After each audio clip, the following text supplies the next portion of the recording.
All right, let's go ahead and call this meeting to order. It is 6:30 p.m. and we'll go ahead and get started with roll call. All of you can help us out with that. District 1, Alderwoman Anna Carrillo. Here.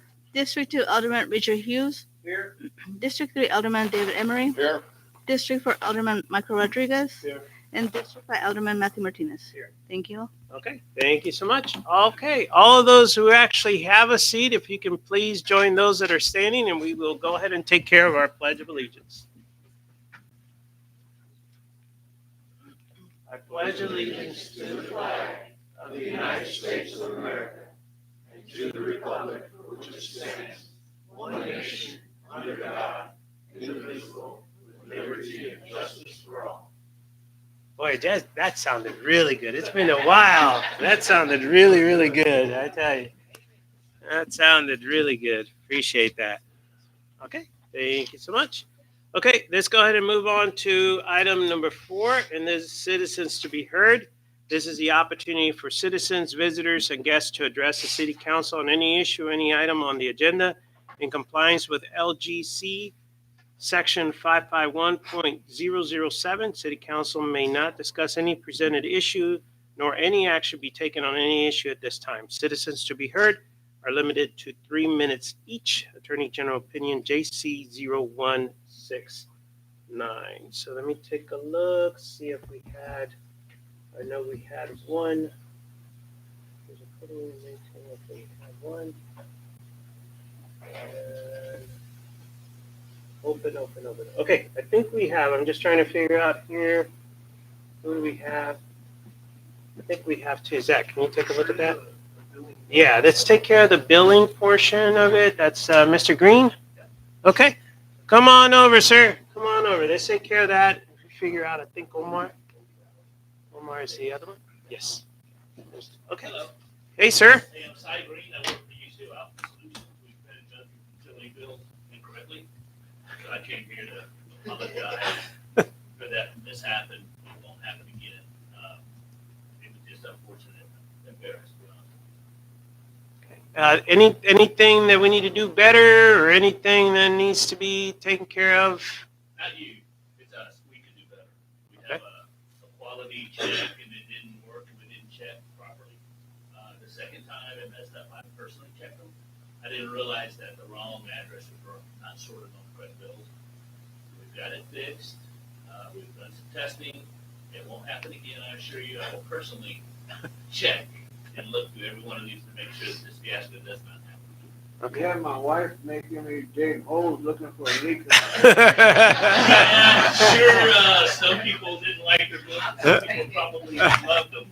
Just depends. But yeah, it's embarrassing. I don't know what to say. For a few minutes, it won't happen again. Good. So that, and you want to? I'll just reiterate, at the dais, they did provide some background on new incidences, so that was provided for council for there at the dais, so you can read through that. I can send it electronically to you all as well, but that came earlier today, so Okay. give that. And then we do know that the third round that went out, some have received those already, and those are correct. We've matched that up to some people, so it should be correct. Should be good. And the last thing is we adjusted the date, right? Yes, the date has been adjusted for any late fees or anything like that, and we'll still work with people even though it has that on there. For some reason, when we get some stragglers coming in, we'll figure out what we can do. So we want to make sure we're not penalizing anybody for this. Right, and the second and third round, we're not going to charge for messing this up. Just so you know, we're not charging anybody for any of that. We gave a correction after form for y'all for documentation. What happened and how we're going to fix it. So, if y'all have any questions on that form or anything that happened, it was just human. It happened. And it was just like all I can say is, I promise you, it won't happen again. I'm truly embarrassed for the people and the citizens. Oh, well, we appreciate it. I know a lot of these folks will be in here again, right? Yeah, I know. That's here for me. So, They'll meet you outside when we're so Mr. I Green, know thank you. I know we're not supposed to ask questions, but could you just read on what your company does and how long you've been in business? Yeah, so we print and mail bills. Our core business is payment processing. We've been printing and mail bills for 26 years. With the output division, where we print and mail utility statements is primarily what we do. worked there for 26 years. We've been in business for 28 years. We mail about 100,000 bills a day or more, and it just is beyond me how we can get 1,600 of them, right? But we do a lot of printing money for Bear County, just stuff you get, jury summons and voter cards and stuff. We've done some stuff for Atchison County too in the past, so my position. So we just do bill printing, and you think we'd get better at it by now. So what happened is, in a nutshell, we OCR'd addresses off the PDFs and ran it through our postal process to get the postal discounts and barcode for quicker delivery, and they got missorted when they got put back on the bill. Mm. Okay? And it should speed that up. And the day we found out, we actually print and mail them again the same day. So everybody should be getting them either today or tomorrow, by the way. Thank you. All right. Thank you, Mr. Green. Thank you for being here. Thanks for your Appreciate it. patience. I appreciate everybody. Love it. And Matt came with me. He's the head of the IT guys. He got really mad too, but So he's to blame. Bobby Dorr. it's ultimately my responsibility. So I appreciate him driving all the way out there too, just to have my back and get Yeah. some of the backup. Like I said. Well, thank you. Thank you. Appreciate it. Mr. Gonzalez, thank you for being here. Appreciate it. And we look forward to our continued relationship. Appreciate that. Great. I promise you. Okay, I'll be good. Thank you, thank you. All right, let's go ahead and Mr. Omar Lopez, come on up, sir.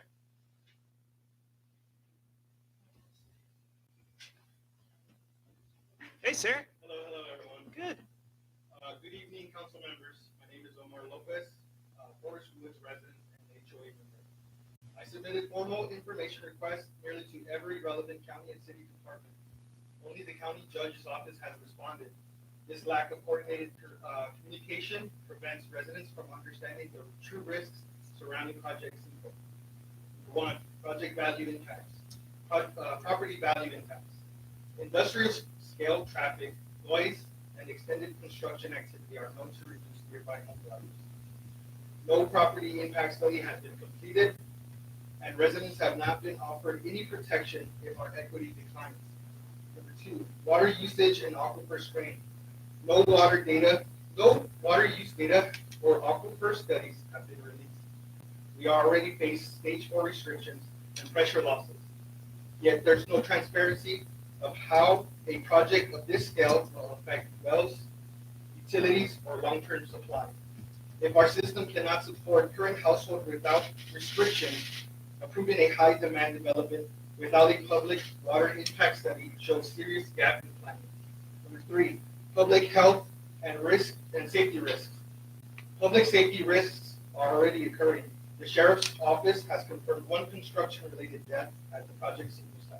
Rowan's traffic impact analysis shows construction activity will generate up to 650 heavy vehicle trips per hour, clogging narrow county roads and pushing key intersections towards level E service, meaning unstable congestion and delayed emergency response.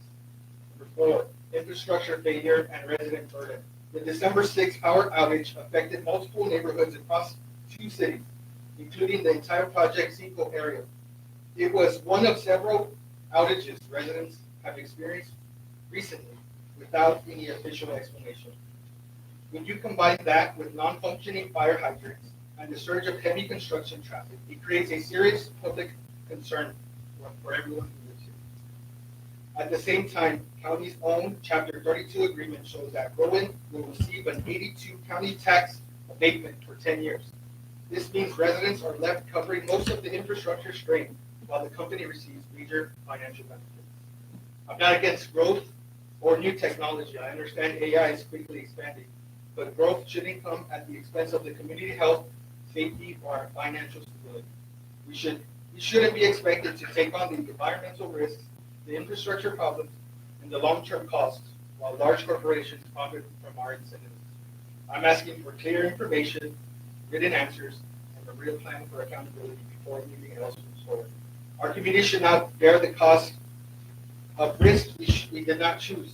And so the county can address the safety concerns already documented, including traffic, emergency access, water impact, infrastructure failures, and confirmed on-site fatality. I'm requesting all further construction activity be paused. We deserve assurances not after the fact, but before additional buildings or phases are approved. Thank you for your time. Thank you, sir. Appreciate it. I will ask you, please get over with our city administrator There is a point of contact for Rowan that you could talk to. There's a county point of contact that you can talk to. And I will be available to actually talk to you in the break or what time is available if you'd like to stop during the meeting, okay? Make right. sure you point out the non-working fire hydrants. Make sure we, Forest Woods area, every fire hydrant that's painted black is not serviceable. okay. Sir, And just make- for make sure- clarification, Forest Wood is located where? On the other side of 35. Okay, and it's in the county, right? It's, I believe it's Natalia. okay, so it's not inside the city limits, right? It might not. Yeah. It's not within city limits or CC. Yes, sir. So you have a few people that you'll need to talk to, but our portion that actually goes along with that, we'll go ahead and make sure that we take care of that. Okay? All right. Thank you, sir.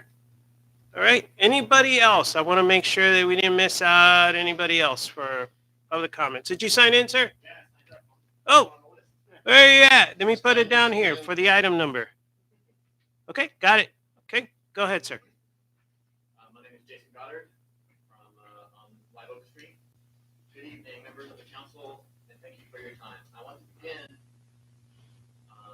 and let you know this is regarding the billing issue that was previously spoken. I want to begin by acknowledging our part as residents. At the public hearing on the drought surcharge, we trusted the explanation that it wouldn't affect the average user, so we didn't realize it might apply to us.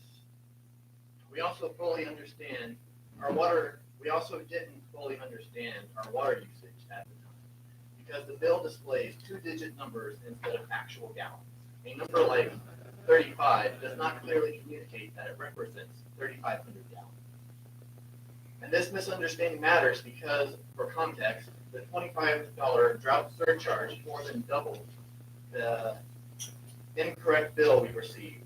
And on my fixed income mother's bill, the surcharge now makes up over 30% of her total amount due. For many households, that's a significant and unexpected increase. At the same time, clear communication is the city's responsibility. Residents shouldn't have to convert codes or interpret billing units to understand how a new fee might affect them. Improving the way water usage is reported would prevent a lot of confusion going forward. The second and more serious issue is the privacy breach that occurred when the city's utility bills were mailed to a third-party vendor. The first mailing resulted in residents receiving the nursing home's bill. The second mailing paired bills incorrectly, meaning that my name, address, and account information were sent to a stranger. And none of the residents' information was sent to me. This is a significant breach of privacy. Even without financial data, names, physical addresses, mailing addresses, account numbers, and usage details are sensitive and must be handled carefully. As far as we know, there is no current policy to verify a vendor's accuracy before bills go out to ensure accountability when mistakes happen. We understand that errors occur, but when personal information is involved, we need safeguards and clear processes to prevent this from happening again. We put together a short packet with a few examples of where the confusion occurs, and we appreciate the council taking a look whenever it's convenient. Moving forward, we are simply asking for clear water usage reporting, clearer explanations when new fees are introduced, and stronger vendor oversight to ensure the accuracy and privacy before bills are sent out. We care about this community, and we want to work together for better transparency, protection, and trust. Thank you. Thank you, Jason. Appreciate that. We'll definitely do that. And I know there's some stuff on the works already with this city administrator. Okay? Appreciate it. Thank you. Thank you. Okay. Anybody else? Want to make sure. Yes, sir. Did you sign in on the list? Okay. Come on up, sir. I'll need you to sign in. It's all good. My name is Ira Collins. Okay. I live on Live Oak Street. And I've been this on property here for many years. And I just had, I understood there was going to be somebody here to talk about water issues tonight. Maybe not. I'm not sure about that, but I had some questions. Maybe for the future, but anyhow, as far as this surcharge goes, $25 and 3,000 gallons. San Antonio, as far as their surcharge at $10, $20,000. Yeah. City of Castroville starts theirs, $7.89 over 12,000. Means they don't pay a surcharge of 12,000. Curious what the difference is. I know some reasons for it, but I'd like to see if we can find out what the difference is. And also where the $25 tank goes. Goes to the general fund, does it go to the water district? We have a lot of questions about things like that. And also speaking about the data center over here, I understood there's some million-gallon water cooling pond that they're gonna be building. Who's gonna pay for that water? Or does it just come from the Carroll Farms? Because that's why they bought the property there. Anyway, those are the questions I think the citizens would like to know. Yes, sir. No, we definitely make sure, get with Zach so we can get your phone number, and we can go ahead and set something up, and we can go ahead and answer those questions for you. There is going to be the billing portion. There's probably going to be on the agenda in the future. But we can answer all the stuff with the data center, anything that you need. Our portion of it, we can answer. Yes, sir. We What the $25, why they get this from the cities? Well, we are on the same aquifer. Where does the money go? What's it for? yes, sir. That's what I like. Yes, sir. Make sure he has your phone number, okay? Okay. That'll be good. All right. Anybody else? Just want to make sure. Going once? Going twice? Okay. And we'll go ahead and close that out. And no more comments. Thank you all for those who provided comments. We'll make sure we get with you, make sure that we have a good phone number so we can close the loop with you. Let's go ahead and move on to item number 5. This is a consent agenda. And we have A, consider the approval of the minutes. Mayor? I'd like to make a motion that we approve the minutes for the meeting that we held on November 24th, 2025. Okay? Second, y'all can do a motion just to approve the whole agenda. That's the whole idea behind the consent agenda is we can do everything at once. Okay. Like to cover the bills. And, Say motion to and, approve consent agenda, and that'll be everything, unless somebody wants to talk about it separately. well, we have a discussion about it too. And so the minutes and the approving of the payment of bills. Okay, got a motion? Got a second? Okay, I'll open it up for discussion. I have one little correction on the minutes. It's not a big deal. I'm so sorry. So with the consent agenda, the whole idea, there's no discussion. No discussion. Oh, But if there is something, It's if just- one of y'all wants to talk about one of the items, we can pull it from the consent agenda. it's just a small typo correction. Okay, I'll get with it later. Okay. Okay, got a motion, got a second. All those in favor? Aye. Any opposed? All right, thank you, appreciate that. Let's go ahead and move on. Let's take a look at the next item, item number 6. This is the presentation of annual citizenship awards. So we're gonna go ahead and take care of this one. I know we have lots of folks that are here for that. So we'll go ahead and do each one, and I see everybody's here. This is a great thing that we get a chance to do that is unique. I want to personally want to be able, do we have some of the committee members here? Do you know? Can you see some of them? Raise your hand. I don't see anyone. So we have a few of the folks out there. So here's a little bit of background because it's very unique. I want to make sure that not only Mr. Rodriguez actually gets some of the credit, but we have a committee that comes together. They start up in October, if I'm not mistaken. Yeah, we start a month before October, and then during the October timeframe, that's when we actually send the nomination forms. And it's important that if you've ever submitted a nomination form, but your candidate was not selected, please do it again the following year, because it's only good for that 1 year. So it's important that you keep doing it. Last year, we got some really good candidates and nominations, but unfortunately, we couldn't carry them over, and they didn't get resubmitted this year. So please, if you do submit this year, also submit next year if they don't get selected. But this committee has a great opportunity to go ahead and look at some of our citizens. And this is a great idea that came from the citizens to be able to highlight the citizens versus being just a selected few that would make a decision of who should be the citizens. So the committee, when they met up a few years ago, actually came up with some categories and said, let's break them up into different categories so we can make sure. So instead of just one, we have multiple ones that are in there. There's one that didn't get for this year, but we also have the youth category. Right. So there is also a youth. So we might not highlight it tonight, but just take that into consideration of the youth that is making a difference and impact in our community. So we're going to go ahead and start with the first category, which is an individual that has actually gone out, made a difference in our community, but maybe they do not reside inside our city limits, but they actually put a lot of time and effort to things that happen here. So this first individual, Josh, come on up. Mr. Joshua Walker, we're going to go ahead and highlight him. He fits into the category of honorable mention. The list is long and long and long and long, and I can talk about everything that's done.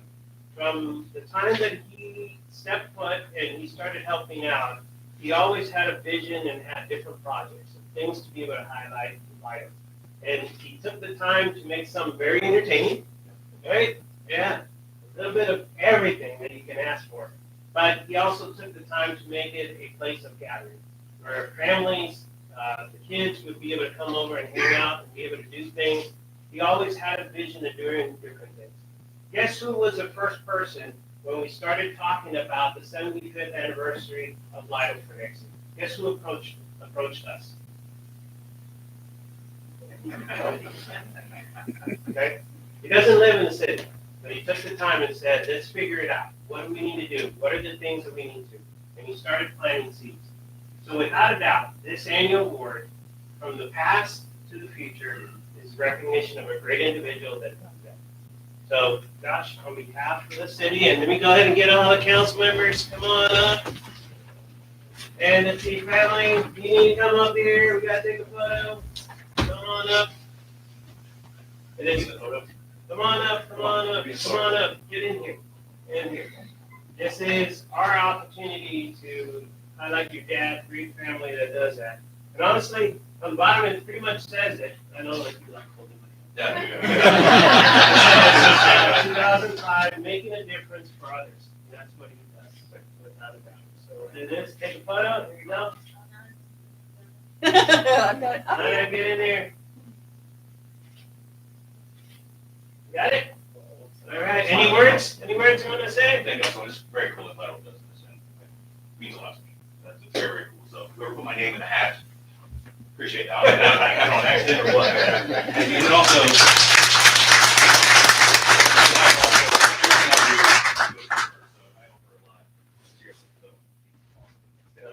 So you guys are awesome. You guys always take care of business and do a lot of great things, without a doubt. You got a cool dad. Thank you. That's all about it. That's what it's all about. Congratulations. Thank you. Good job. All right, here we go. Our next category is the adult category. You all right? We could actually change this completely. It would have actually worked. You are the mayor. So I tell you, Pam, without a doubt, and honestly, no matter where you go in the city, you will find her fingerprints, her footprints, and everything because she cares and worries about our community and always making a difference. I always remember being in the military, and I remember one of my general officers gave me some food for thought, and he said, it's very important that when people get recognized and they walk across the stage, that the majority of the people are going to be clapping. If they walk across the stage and everybody's like, clap, clap, then you got it wrong. We got it right this time. Your committee got it right, without a doubt. I mean, this is a category that definitely highlights what you've done and everything. And I know who was the one who nominated you. She's in the back. Because she wanted to make sure. And that just speaks from her and other individuals who wanted to make sure that you highlighted them. You've always made a difference. You continue to make a difference. This weekend on the 13th, you and Franklin actually brought a great program to our community. And this is a wreath across America. So we're going to take the time to be able to make sure that we have a wreath on all of our veterans in the three cemeteries, to make sure that we actually take the time to do a cause. Here as part of the recognition for their service. I've been telling everybody to put that. That works, okay. Yeah, we'll try to do that. Franklin, come on up. Come on up. You gotta be up here too. So, we appreciate everything. And this is a small token of appreciation on behalf of the community to say thank you. And once again, I gotta echo the phrase on there, make it a difference, brothers. Because without a doubt, you and Franklin, I mean, shoot, even in the food pantry, they're there.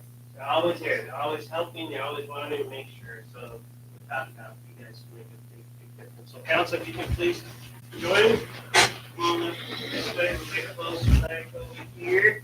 And any comments that you want to pass on?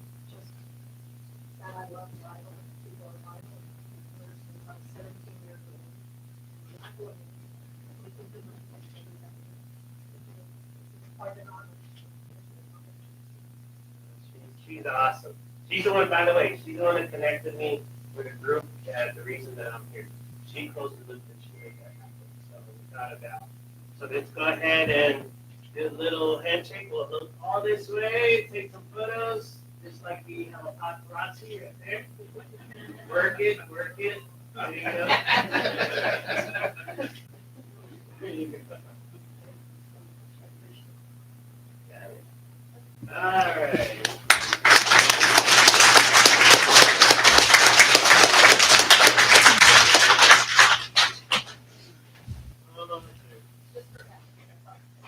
All right. She's healing. Okay, last category that we have. This is a lifetime award. Boy, this one was a tough one. This one was a tough one. But without a doubt, there's one individual that stands out that really takes the time to make sure that this community is taken care of. Bessie, come on up. Come on up. So, Mr. Jesse, I tell you, no matter what is going on, what time of the day, where is it happening? We recently moved, he's retired now, but anytime that we're doing anything, I would not be surprised if this weekend when we're having our hay ride, nobody calls him, nobody says anything. He just shows up. He just shows up. He's there, he's wearing his vest, always safety, cautious, all the time.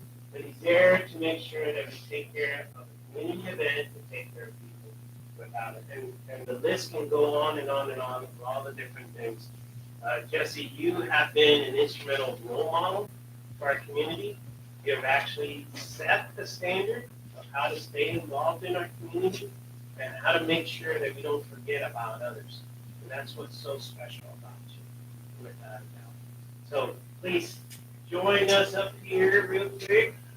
While you come up here, is there anything that you would like to share? I appreciate it very much, and I thank you all for the board. That was pretty good. Council, join us real quick. We'll go ahead and hold this one like this, and we'll take a photo. Nice smiles over this way.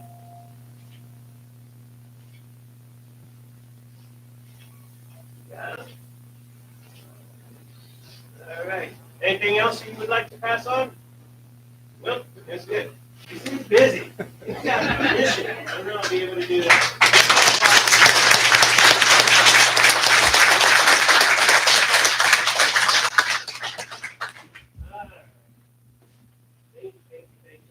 Okay, I know we got a bunch of groups that came up with this. You're welcome to stay. wedding.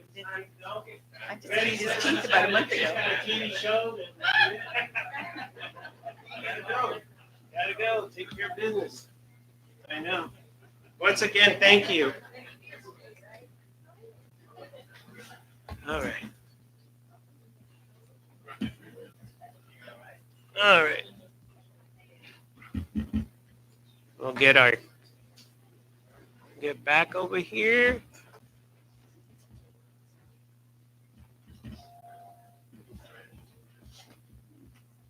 All right. Take your time. You're okay. Take your time. We'll do a little pause. Get together with all the groupies. It's all good.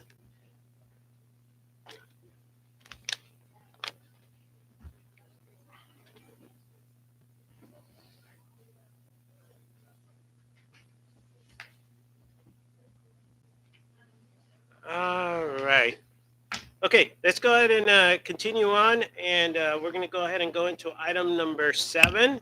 And let's go ahead and put down, Paula, 7 p.m. exactly. And we're going to go ahead and take care of item number A, and this is conduct a public hearing concerning a final plat of the Pecan Grove Apartments, establishing Lot 1, Block 1, comprised of 3.634 acres, situated in the J Matter Survey number 443, Abstract 572, and Survey number 442, Abstract 573, being the same tract of the land conveyed in a warranty deed recorded in document number 214422, official public records of Atascosa County, Texas. So this is a public hearing. If anybody, I didn't see anybody on this one in here, but I just wanted to make sure, see if anybody has any public comments on that item. Going once, going twice. All right, Paula, if you can go ahead and show, we're closing the public hearing at 7:01 p.m. And we're going to go ahead and move on to item B in the public hearing. And let's go ahead and show 7:01, opening the session. And this is concerning a public hearing, conduct a public hearing concerning the amending of the comprehensive plan, specifically the future land use map. So go ahead and open it up, see if we have any comments. Going once, going twice.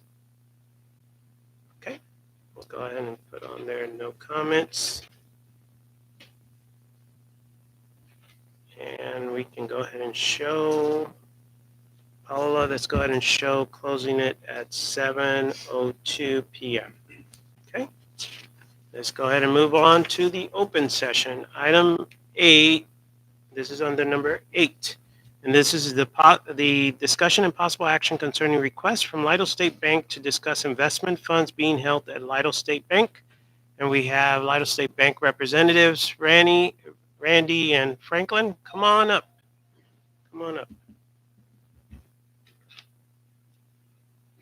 Good morning. Good to be here. Thank you for putting this on the agenda. First of all, let's say thank you guys for the volunteer service that y'all do for this city as well. I know y'all are volunteers, and we appreciate what y'all do for the city. Everybody else here. One of the things that we want to do tonight is, first of all, what I'd like to do is introduce Lytle State Bank. And I would like to introduce our, when you're a junior, you've been with the bank for 53 years, 43 years in management and president of the bank, and also on the board. I'd like to introduce the bank mentor. He's our senior VP and the future of Lytle State Bank. And my name is Randy Garcia. I've been with the bank now going on 42 years. I'm the president and also director. And we all have a common cause here. The common cause is the relationship with Lytle State Bank and the city of Lytle. That's our goal tonight. Our goal tonight is I'm going to give you a little history of the relationship that Lytle State Bank has had with the city, and that it's a long-standing and great relationship. And Frank is going to present you with the details on that. And with that, one final note is I would like to continue that relationship. That's our goal tonight, and for the city and the Lytle State Bank to continue working together in the future. So I'm going to present over to Franklin from here. Okay. Thank you. Appreciate your time this afternoon.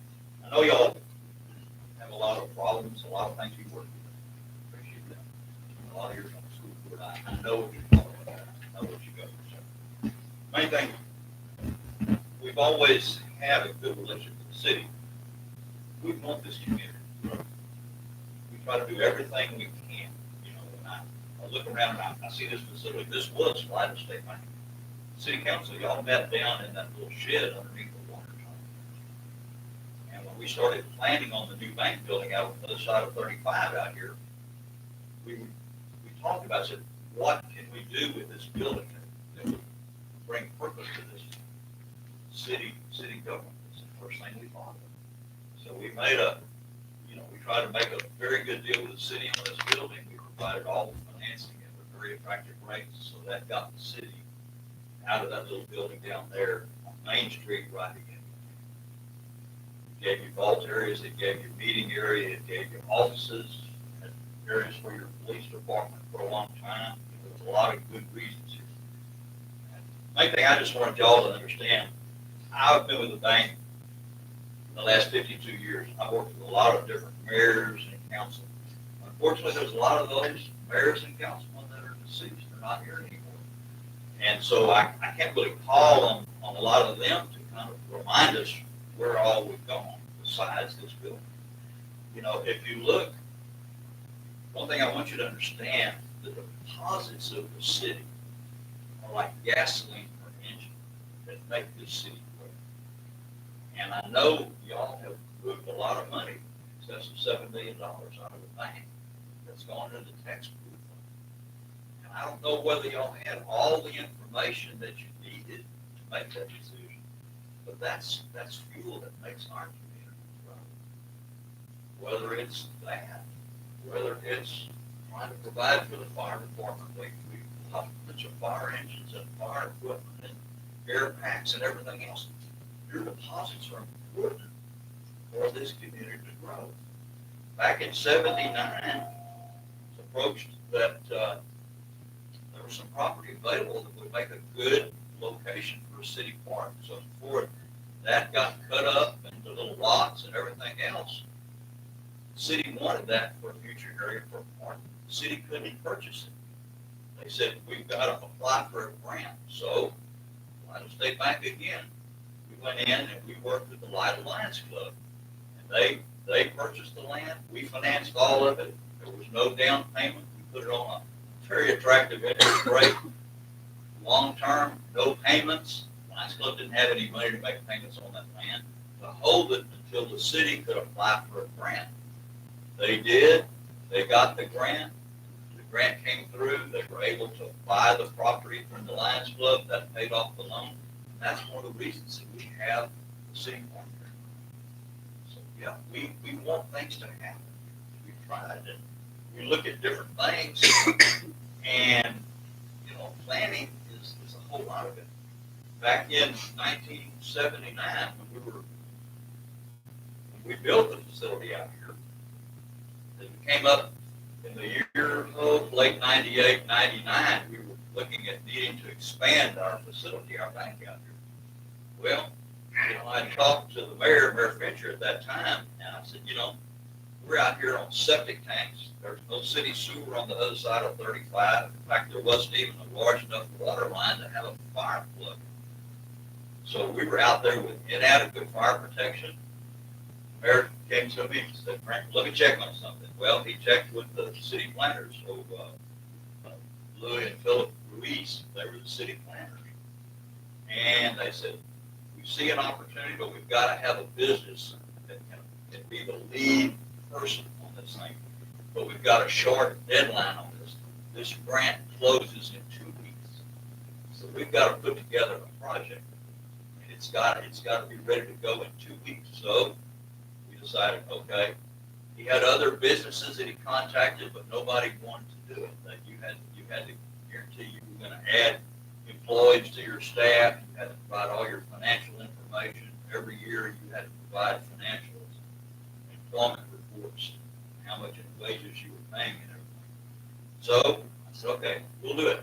I shut my office for 2 weeks, went upstairs, sat down, and just crammed on this. I had our accountants working on it, and we got everything in it. I will tell you, I might have fudged just a little bit.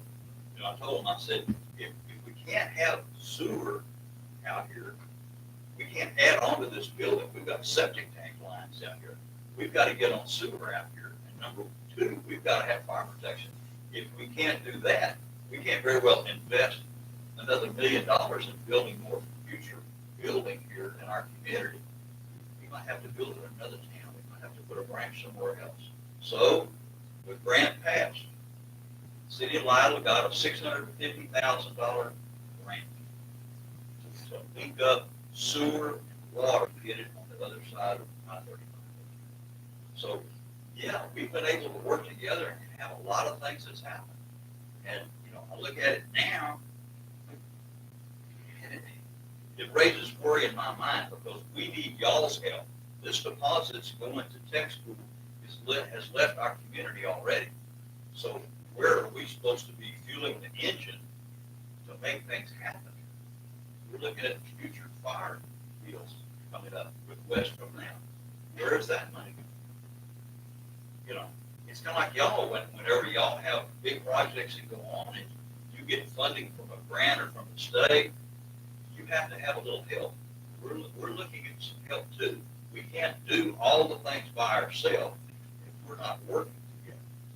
You know, we've, over the past, you know, I can remember back, and I know y'all weren't on the council, so you don't know a whole lot of these things, but that's why I'm trying to bring it forward. At one time, there was a $350,000 that the city needed. Well, it was too small for a bond. I called my bonding guy up in Nashville. He put it together, and we made a bond for the city of Lyle, and we bought the whole thing. These are things that we work together to make things happen. And, you know, like when I talk about the fire department, you know, I can remember back when the fire department, Jesse and all these other guys, was all volunteers, and they were trying to hold trucks together and weld them together and keep them running. We helped them get through that, but now where it comes time that they finally have the ability to get better equipment, we stood behind them. We never told them no. We helped get all of the fire equipment that you have in these firehouses. That's held our insurance down. So again, this is why it's so important to work together. We had a contract with the city way back when all y'all ever wanted was a 1-year contract, which we did. And it was always beneficial to the city. There was no fees. We agreed to pay you the rate, the going rate on all deposits that anybody else got in our bank. We would do anything else. However many accounts y'all have, just a ton of accounts. We provided all 3 checks at our cost. Never an overdraft fee, never a stop payment fee, nothing. There was no, the city has never paid a fee. Then here, a couple of years ago, we talked with them and they were wanting to see if we could arrange a direct deposit of payroll. We did that. We've absorbed all the costs on that. We've never charged you, even though those costs come on us. But now, we're at a time when y'all had requested that y'all wanted a 5-year contract. Okay, so we went with the 5-year contract. Now that the 5-year contract is in effect, all of a sudden, $7.8 million is rolled out of our community and gone into Texas. I don't know whether you realize that. Does Texas pay any property taxes to land? Does Texas have any building in the city limits of Lyden? They hire one person. We have 25, 27 employees that we pay here. If they spend money in this community, they have homes in this community. There's a whole lot. All of this works together. And what I'm trying to say is we need to make sure this thing works together. So I'm asking the council. I've talked to the administrator and the finance director, and they say, well, the council decided this. Only y'all can decide what else comes on this thing. I just don't feel y'all got all the information that you needed. We offered at that time, we could set up CDs. We were allowed to, we would allow y'all to cash them in without prepayment penalty if you needed it for a budget. We tried to bend over backwards, but evidently it just hasn't gone anywhere. Now, we've even told the manager, we can come up with a type account, get those funds back in here that would be real close to whatever that textbook is. But that textbook is forever. You're just an accountant. I doubt if they know where my textbook is personally.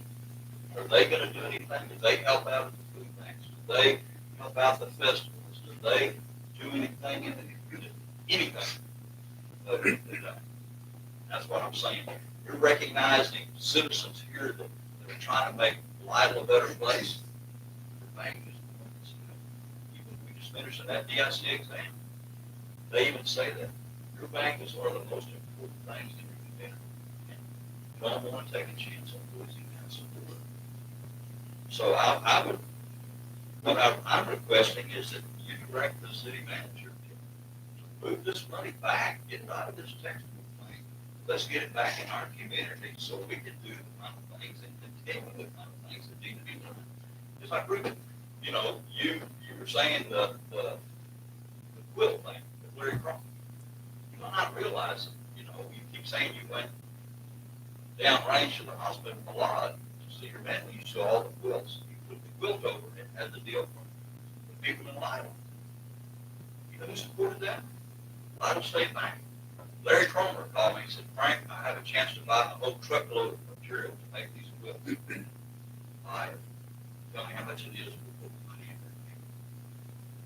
So really, yes, you were down at the Veterans Day thing in Italian the other day. Ruby Vera, the mayor, 12 years ago, guess who the first one? Ruby Vera come to visit. Lytle State Bank. Well, it was community center. The community center was built. All these things happen. I'm not trying to beat our drum, but sometimes I think you don't realize what the whole story, how big something really is. But I really would appreciate council action directing the manager to direct this money back into our community so there's more things that we can do. So, Answer any other questions? anything at all? I mean, So Franklin and Randy, I want to say thank you. Thank you for coming over and passing information for the council to be aware of the background of all the differences. I think I will tell you, and this is just from listening to the council, this was never an easy decision to be made. But I think the most critical part is to make sure, since you're mentioning about numbers and differences compared to what it was, I think it would be appropriate for the council, if there is new ways of looking at the revenue based on the investment of the money, is get that to our city administrator. So, Already aware of this. Okay. We had a discussion with him a week ago. so I He think, said, I'm sorry, there's nothing I can do. Well, you know, it's your understanding of whether you want to do it or not, that there's very little difference. Now, if all you're looking at is interest rates, when interest rates went up, if you had a home finance with me, did I call up and say, hey, why don't you come in and renegotiate your loan? I can get it 2% higher. No, I didn't do that. That's what I feel. What good is a contract if it's a one-sided contract? so I think it's important, if we're going to bring it, it has to come back and be able to provide. My take, if I can, my take of sending it back to council was obviously well made the decision to move it to taxable.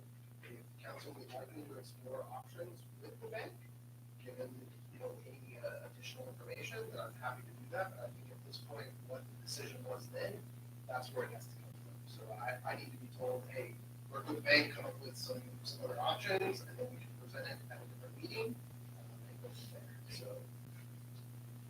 Council? My question is all of you interested in interest rate? If you don't care about anything else happening in Lytle, I think what would be comparable, because we already had some returns.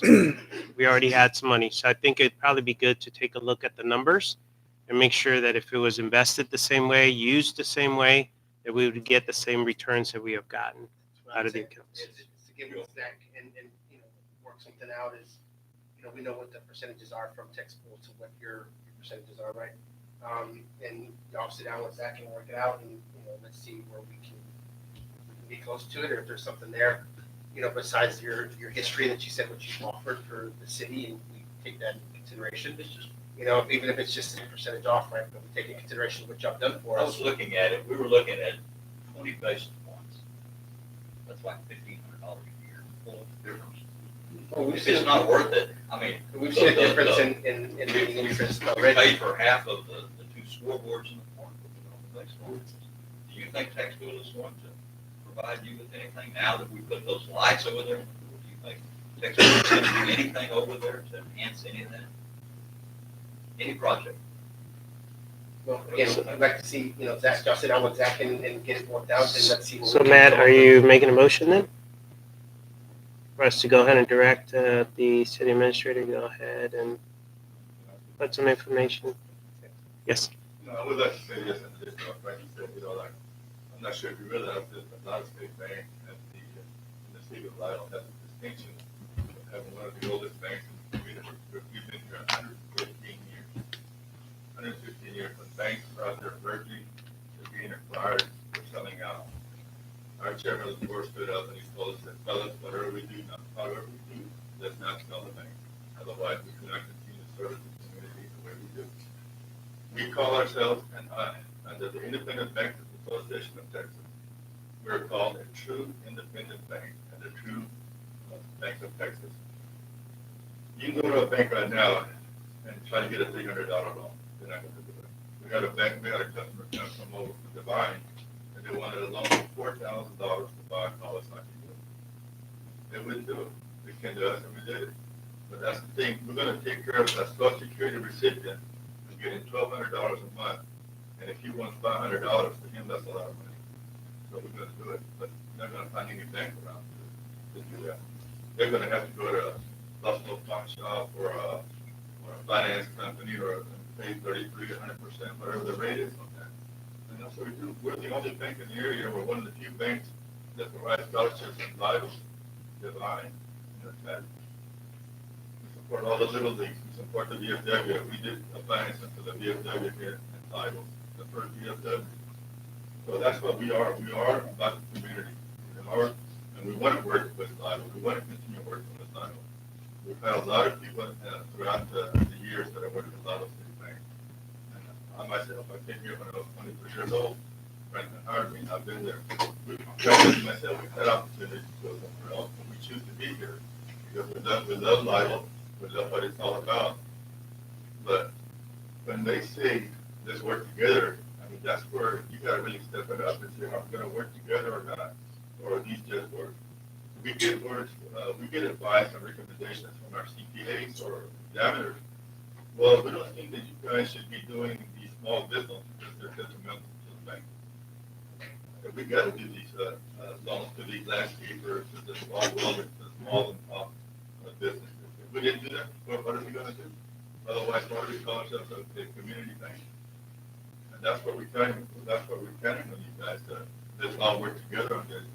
And if, like we told Zach in the meeting Franklin had with us the other day, the percentage difference that we're talking about, like Texaco is giving y'all, and what we're willing to give y'all, if y'all are willing to sit down and listen to us, there's not much of a difference. We're talking about 20 basis points difference between us and Texaco.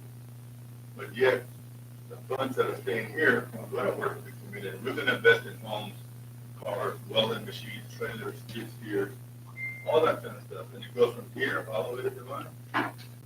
So I hope you'll take that into consideration. It's not just about the numbers, because if it was about the numbers for us, we would have listened to our CPAs and we would have eliminated all the loans in the $5,000.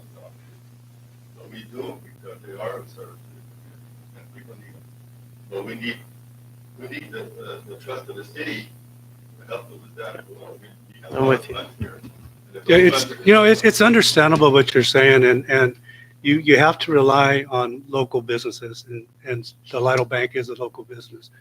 But as Alderman Martinez said, we looked at the big numbers, and the big numbers, Texaco offered Lidle a big percentage, right? And we've made a lot of money since then. We can't take away from Lidle State Bank. You're our backbone. Okay, a lot of our businesses are going to remain with the Lidle State Bank. Give these numbers back to Mr. Zachary. We'll take a look at them. If they're within reason, we can definitely consider it. But Mayor, I'd like to go ahead and make a motion to take no action at this point. Okay, got a motion to take no action at Yes, this sir. point? Do I have a second? I'll second. A second? Okay, any further discussion? You mentioned that you spoke to Zach and had much feedback. You understand state mandates when we can meet and how long we have to have a notice for the agenda. This is the first opportunity we've had to really do this in a public setting. So Zach has not followed that one. I just want to make sure to get with You can't not notice $7.8 million. Well, so for clarification too, we have had some projects that we have paid out. I got a set of prints out there. It's in $1.3 million that we had to pay to design the wastewater treatment plant. We actually took care of that one. Is that correct, Craig? So there's some accountability. That money was already planned to be used and has been used.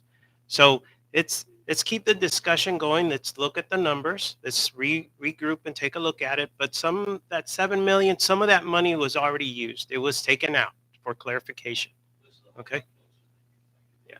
So let's go ahead and talk about it. Work closely with Zach and see, what can come Yeah, together. please do that. Yep. We'll do. Appreciate y'all too, and I hope that we can get close to. Just get all the numbers. Make sure that we actually provide everything to Zach. Thank you. Thank you for your time. Oh, hold on. All those the motion was no action at this point. All those in favor? Aye. Any opposed? Okay. Thank you. Thank you. All right. Good discussions. This is good. And thank you, Vital State Bank, for being here. And I know, thank you, sir, for being here too, as one of the board members. Appreciate that.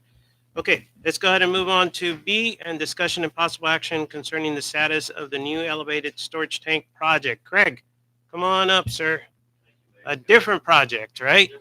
Different project. Yeah.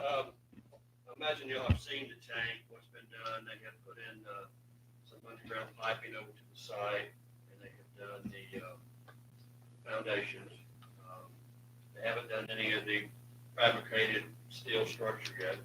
So I wanted to give you a couple of dates. And by the way, we do have a representative from Phoenix Fabricators, Clayton. If you have any questions for him. But some of the dates, the contract initiation date was January 2nd of this year. They had a 400-day contract term, which would expire February 6th of 2026. What they have said, and I believe you were given copies of this, Zach, what they have sent in is the current scheduled completion date is August 1 of 2026. So that's about a 6-month delay. And so I think they explained some of the things in here about the issues that they've had in the industry as far as the labor shortages and the amount of work that's increased over the past 5 years. Would you like to embellish on that any place? Sure. So, Craig, when was this project bid? Like summer of 26? No, it was bid probably around 24. October of 24. 24. Sorry, guys. Council, my name is Clay Beatrick. I'm Business Development Director for Phoenix Tanks. I've been in the elevated tank market since about 2009, and I live in New Braunfels, so I'm not the project manager on this job, but since I'm local, they asked me, and I've known Craig for a few years, so that's why I'm here. Yeah, so like the letter says, when this project was bid, was a totally different market. 2024, 2023 was about a $300 to $400 million total an elevated water tank market. In 24, that market ballooned to 1.4 billion, and in 25, we're looking at another $1 billion year. So with that 3 or 4 time increase in market, there's still only the big 3 or 4 players that are building tanks. So so that is what has caused this delay in this project. We did 400. That same project today we did closer to 600 days. And, no excuses, but that's the gist of it. Yeah.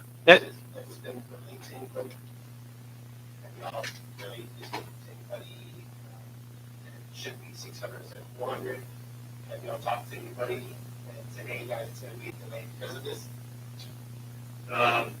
This is the first time we're actually hearing about it. And we're talking February 6th.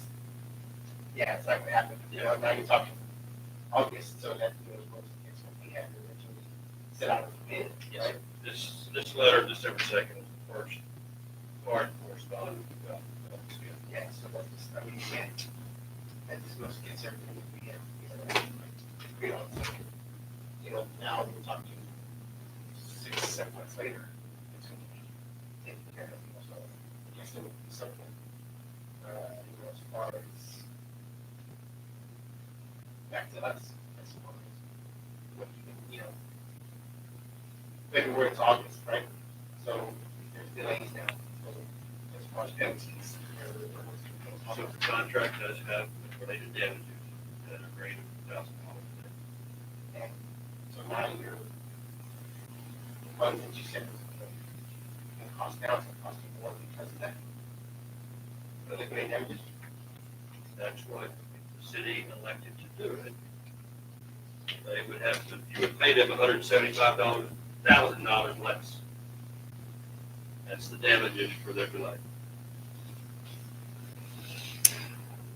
Yeah, and if I can, just to be transparent, so Craig did notify me that, I don't recall the date exactly, but I had notified in my report that it was going to start in November originally, and then I got delayed in January, and I reported that last time.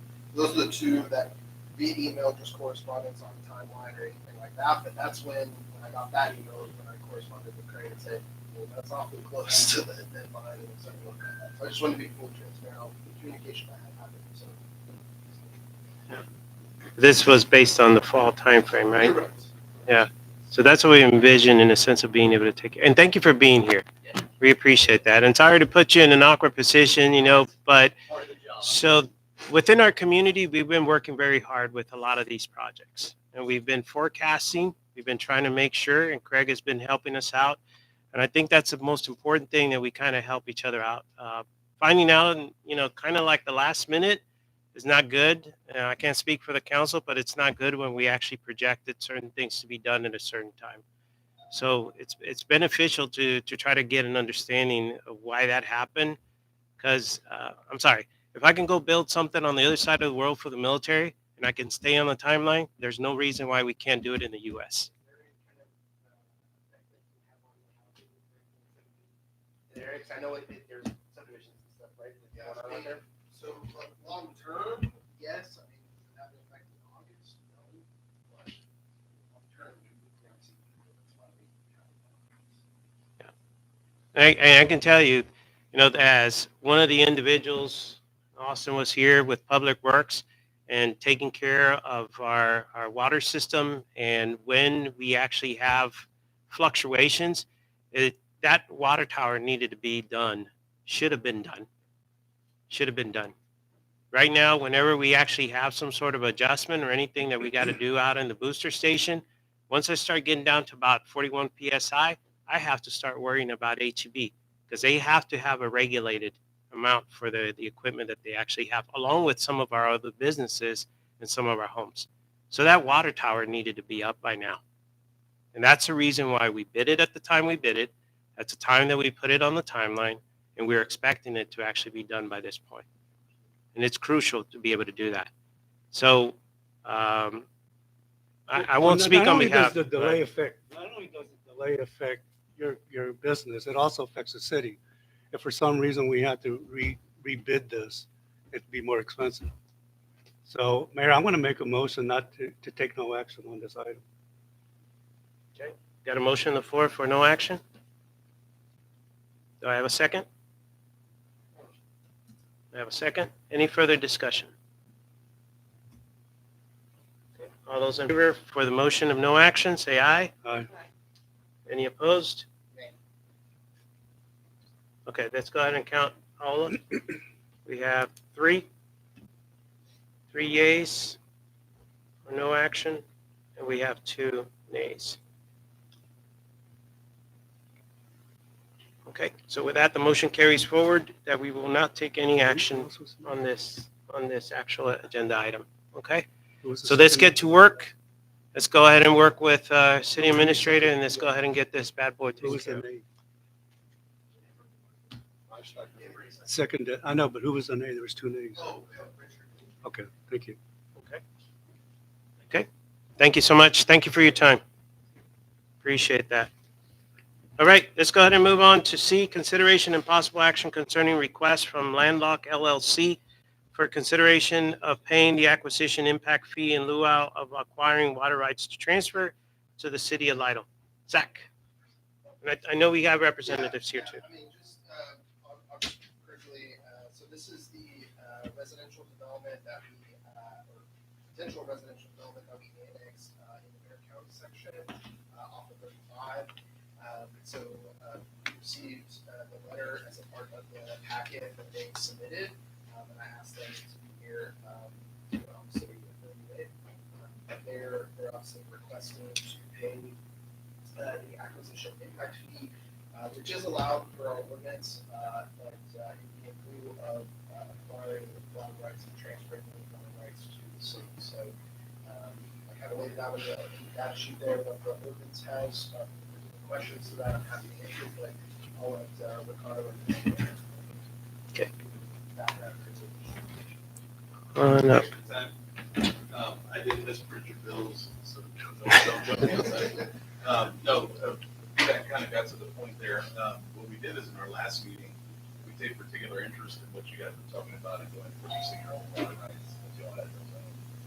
Ricardo and I were speaking, we went through this process, and I said, well, I think we process some fees in lieu in other municipalities, and you guys have, probably a little more leverage than we do. Purchase. And so instead of us two hunts and go put together different pieces of water rights, it might be this just a big fee piece that already out there. Mayor, I know there's going to be some discussion on this, but I want to make a motion to deny the request from Landlocked LLC for the consideration of paying the acquisition impact fees in lieu of acquiring water rights to transfer to the city of Lidle. Okay, got a motion on the floor. Is there a second? Got a second? Okay, now it's up for discussion. So, As you saw earlier in the discussions, water is very important to Lidle. And it seems like the resource is more something we need to keep a real close eye on and track of. So as far as I'm concerned, water is more important than some type of payment or lieu of payment.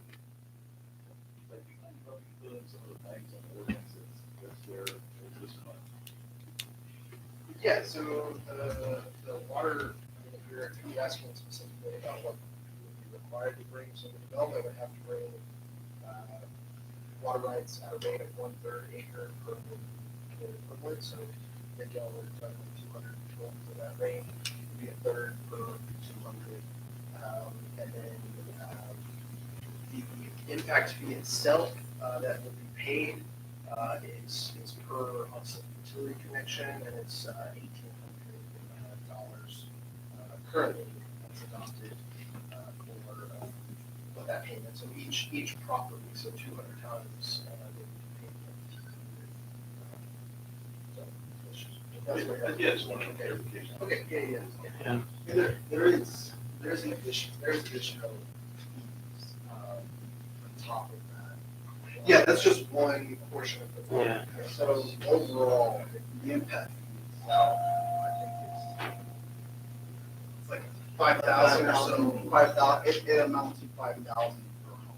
Yeah. That's all said and done. Without the water rights, it comes out to that. So you're saying in lieu of the water rights, you charge this 5,000 per? Yeah, so to give, I guess to give some background. So I think while Matt was still city administrator, we were charging everybody $1,800 as a part of the impact fee, the total impact fee. So total impact fee somewhere in that range, 5,200, something like that.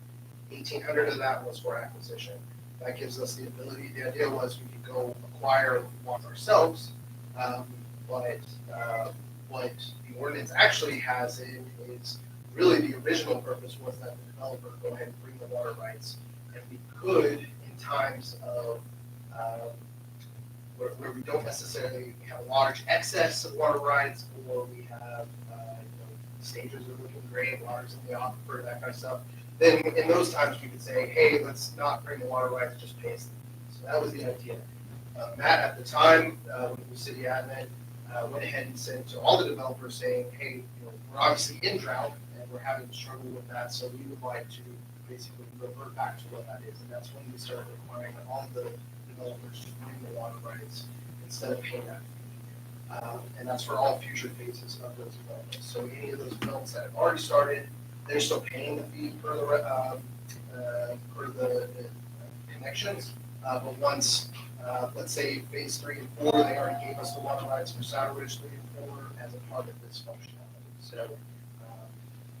hopefully that Yeah. makes sense for.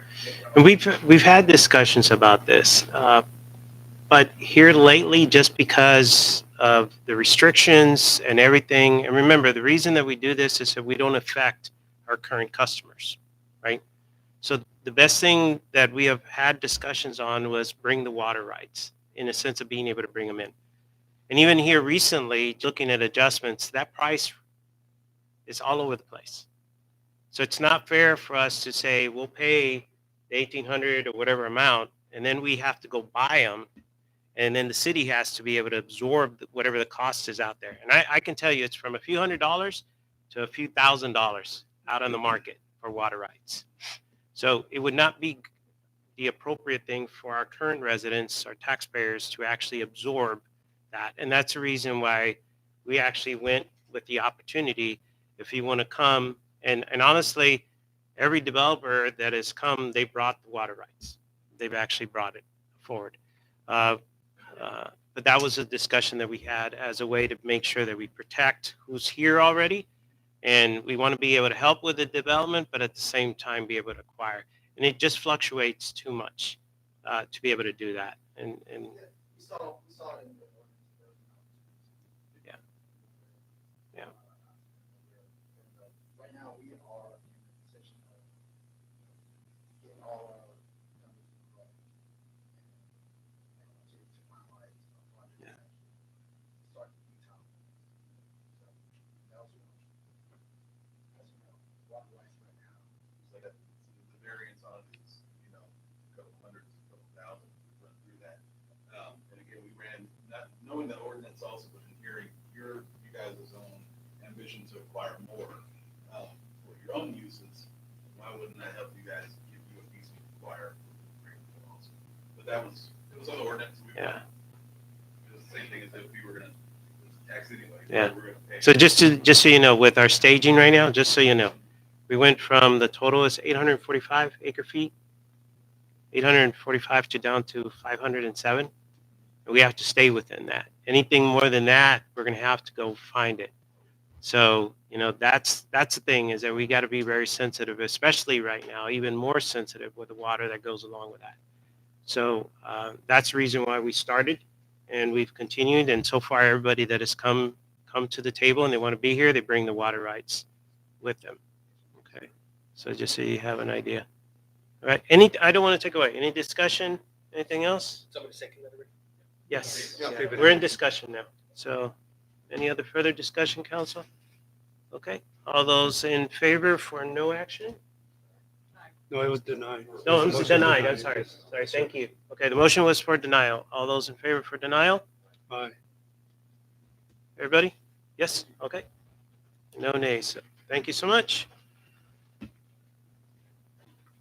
All right, council. We're doing good. Let's go ahead and keep going. Might have to take a little break on this one.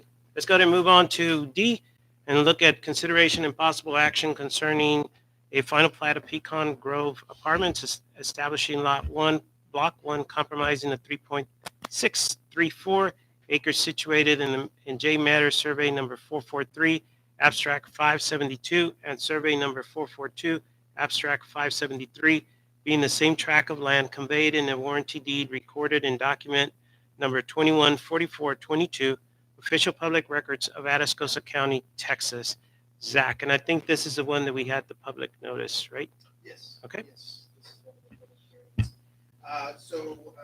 And it was described in the data sheet for y'all during the public hearing, but we were approached by the Pecan Grove Apartments, which are the apartments right directly behind us here on the main street, just on the other side of the hardware store over here. They had a structure on their property that needs to be demolished, or they would like to be demolished. Unfortunately, when we looked at it, the property was made up of like 3 or 4 different lots, and so based on other ordinance requirements, if they were to demo that, they would have left a structure, a secondary or an accessory structure after that primary structure would have gone away on one of those lots. So we told them you had two options: go through a variance process with council, or really the best way would be go ahead and clean up the property and get it platted appropriately as one single lot. So that is literally all this is. It's really just an amendment doing the final plat to remove the other lot lines that exist and making it one lot. Two questions. Is there future plans for building No. or rebuilding? No. Which part of the property are we talking about? Is So it the there's front a- units or? Yeah, so there's a manufactured home that's in really bad condition over there, that's sitting on the property, or I will say it's a manufactured home, I'm not 100%, but it looks like that. So it's kind of, it's towards the back, but kind of right as you're going around the bay to the back side of the apartments. So that front unit is going to stay intact? Yeah, so the only structure would be that manufactured home. Okay. Which Should clean it up. yes, yeah, and it really should be. Mayor, I'd like to make a motion to approve the action for final plat Grove Apartments establishing Lot 1, Block 1, comprised of 3.634 acres, situated at the J Matters Survey number 443, abstract 572, and survey number 442, abstract 573, being the same tract of land conveyed in a warranty deed recorded in document 214422, official public records of Atascosa County, Texas. Okay, got a motion on the floor. Do I have a second? Okay, got a second. Anna, thank you. Any further discussion?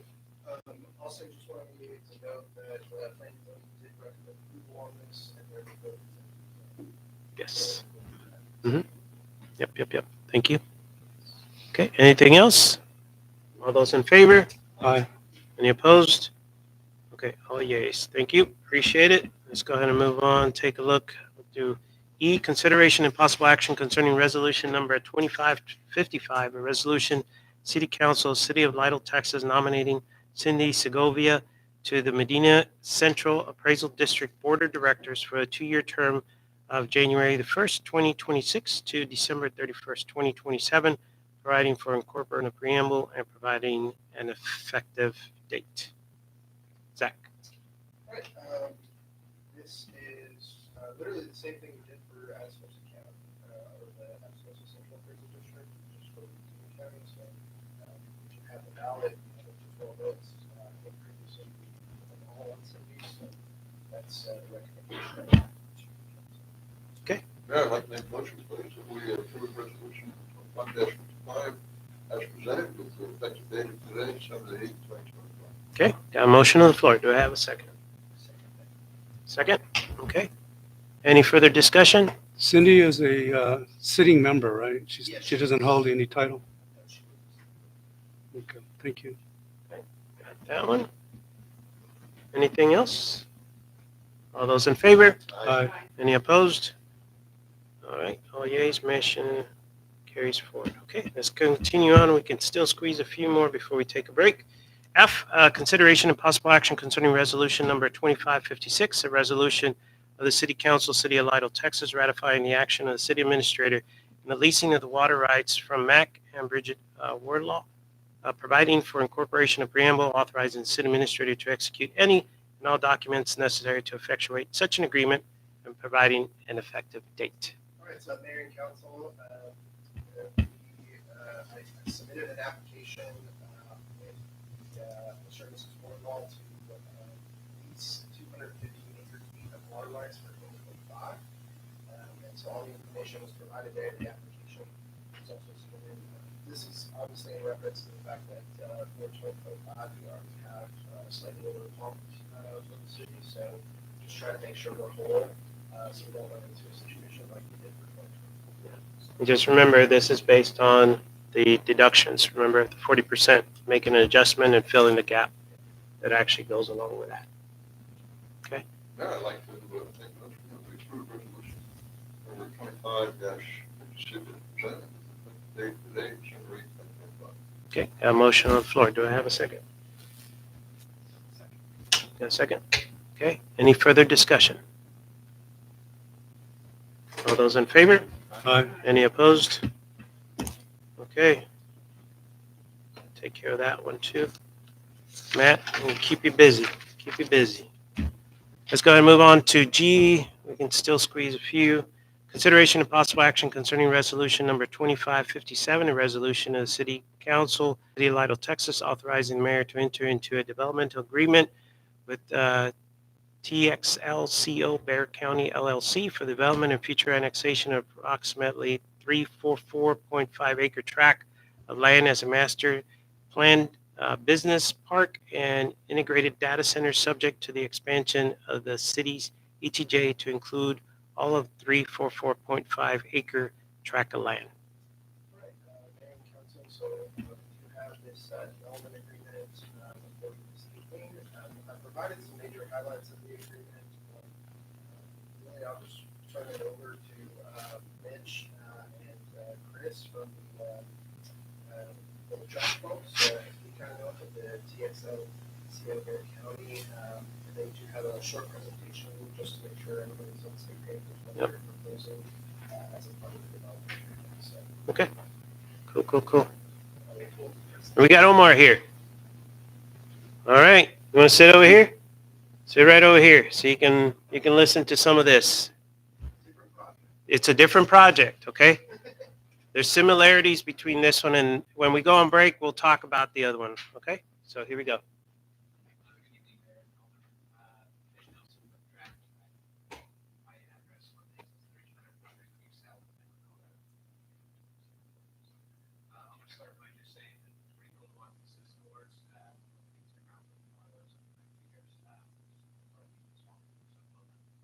Thank you, sir.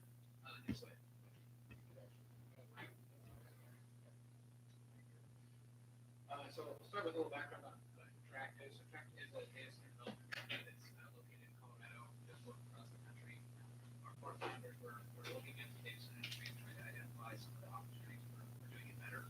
One of those being finding properties that had a longer timeline, what these do affect master planning. And they also had a great knowledge of what the end users that you're seeing around the world need to have a successful project. And so they started Tract a few years ago, and what we do is we go in and we look at appropriate sites on the early side of this and perform diligence and go through an acquisition process that involves acquiring power, putting down some sufficient dollars to pay for the power, doing diligence for civil, et cetera, with early master planning communities, looking at the communities' fabric and seeing what we can fit in, and then performing entitlements, which is what we're doing here tonight. And ultimately, if we close on the property, then we invest heavily in the community with water, sewer infrastructure to make sure that site is prepared and appropriate for this type of use. We're really proud of how we approach this. I think there's a lot of buzzwords in the industry. I think it's really just about partnership and doing what you say you're going to do. So tonight we'll talk about what that looks like. This becomes a 5 to 10 year project, even longer, and we hope to be a part of it. So I'll reiterate that throughout the presentation. With me tonight, I have Chris Shandor, who handles our engineering, and I have Rob Killen, who can answer some legal questions regarding the agreement. And they're great to answer those questions. And we try to use open and so to be able to have more folks here. Before I move on, I do want to say thank you to staff. They worked for me a lot over the last year. We've had a community meeting in July that was successful. We had a number of back and forth on the agreements, and we learned a lot about the state of Lidle and some things that you guys are facing that we can hopefully help you with. So before you go on, can you describe what you did? I want the folks to understand because some of them were, in a sense of being there. So what was this event that you actually hosted that is different compared to other places that other folks that are doing data centers in other parts? Yeah, I hope everyone in the audience can hear me. On July 22nd, we came for a dinner and had an open house for, I think it was scheduled for a little bit over an hour and a couple hours to answer questions regarding stuff like water and access, how we can perform being a good neighbor in the long term. We had a pretty good turnout. I think we had 40 plus people at that, residents and field development there. So we felt like that was just a step one in a long set of steps to be a good neighbor or neighbor in the area. So, No, but yes, that was good just to be able to set the tone with the other folks. Thank you.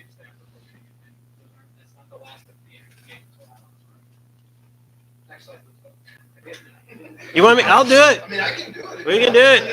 We can do it. We're used to doing it all the time. We're good. So here's the site location.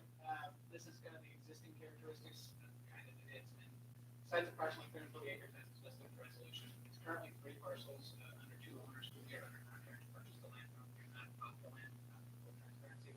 It's currently zoned ag and it's in the counly. And only portion of this property is within the CDBG. So as we looked at the site buildings, we kind of considered what were the best ways to get everybody on the same page. This is the portion of property that would be in the Bear County regulatory area. Some of this would be in the city mile, so we're staff can bring quickly up here and consider all those things.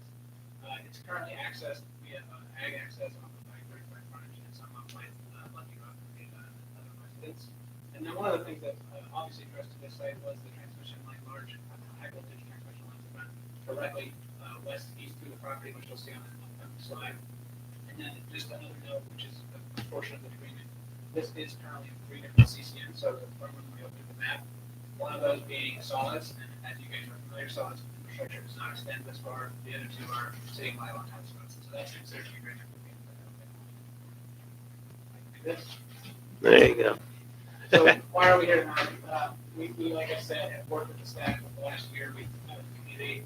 We think these projects are important in the economic drivers, but we want to do them right. So we've done those things we believe, and we're here to present the development agreement and this upcoming utility service agreement.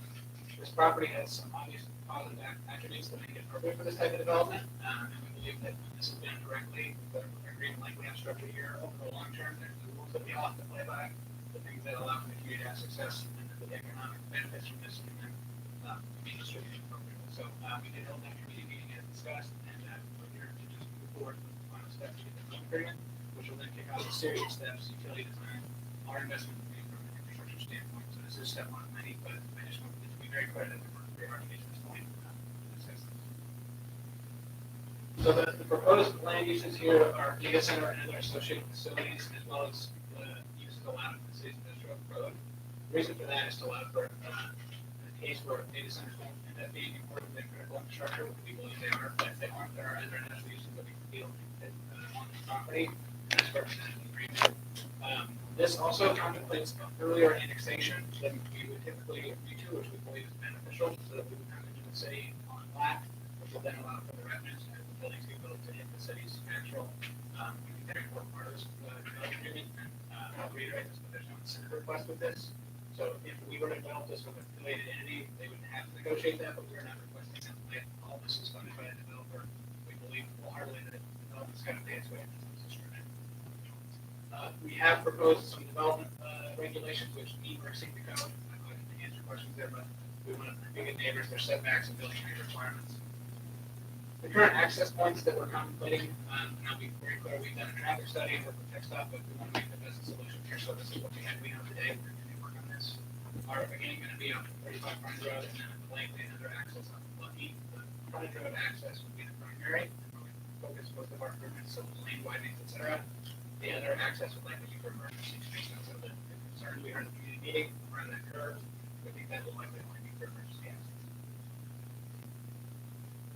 One of the other things that we wanted to cover is water and sewer. So we mentioned the CCN issue, which is somewhat complicated, but the way we structured this, we would work with the city to pull the solid CCN away, replace that with the same final CCN, and then the city of Iowa will serve the majority of the project, and that utility service agreement, which is going to come in front of the council in the future, highlights the fact that we do own water rights that will come with the project. So we can talk more about that. It's approximately 180 acre feet. We'll talk a little bit about the cooling technologies that exist that allow that to be substantial and appropriate water.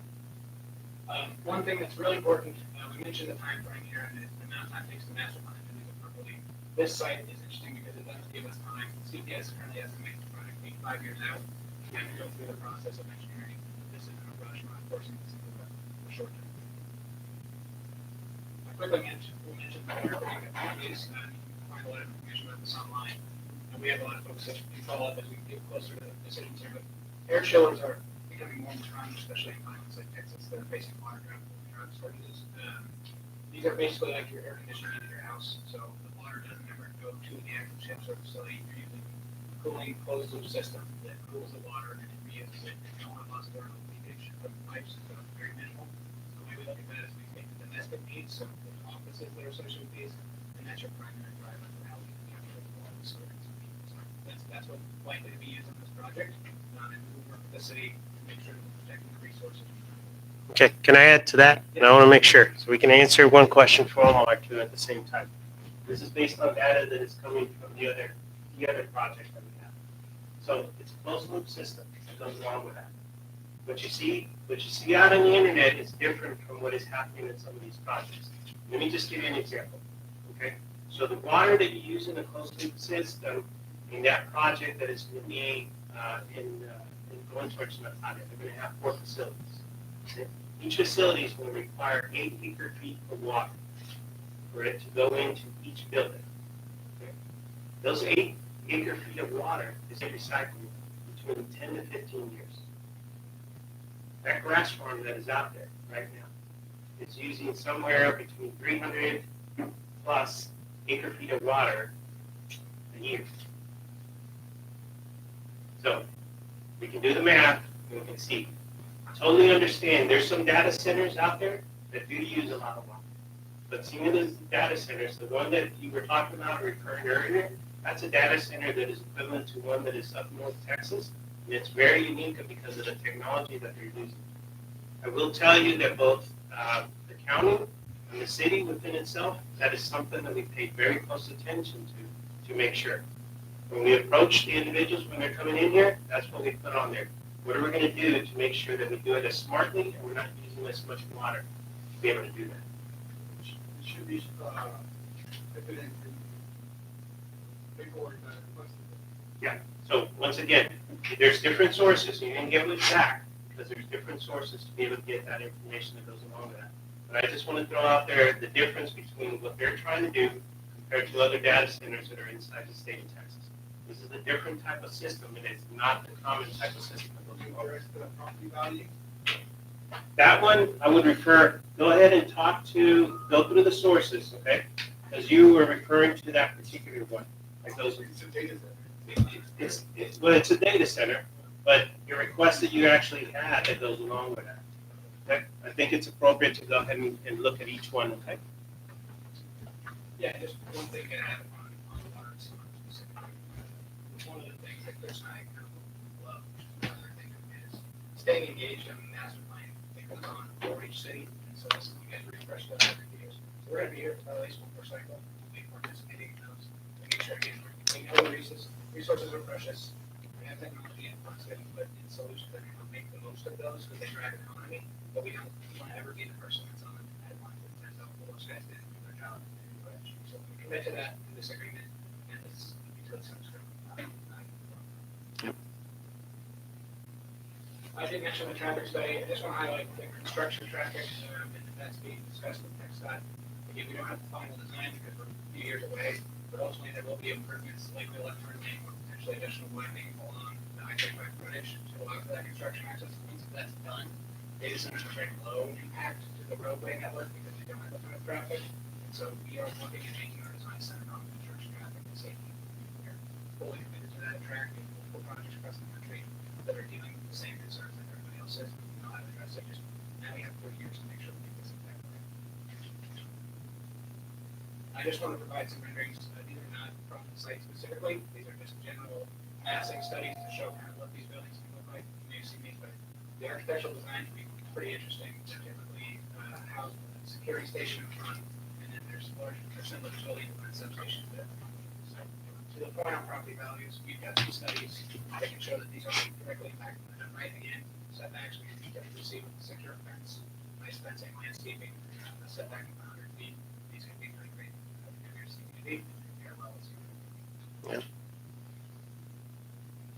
Just want to kind of close on some of the highlights that I've already touched on. But again, this development agreement will consider annexation. Will bring this into the city of Lyle.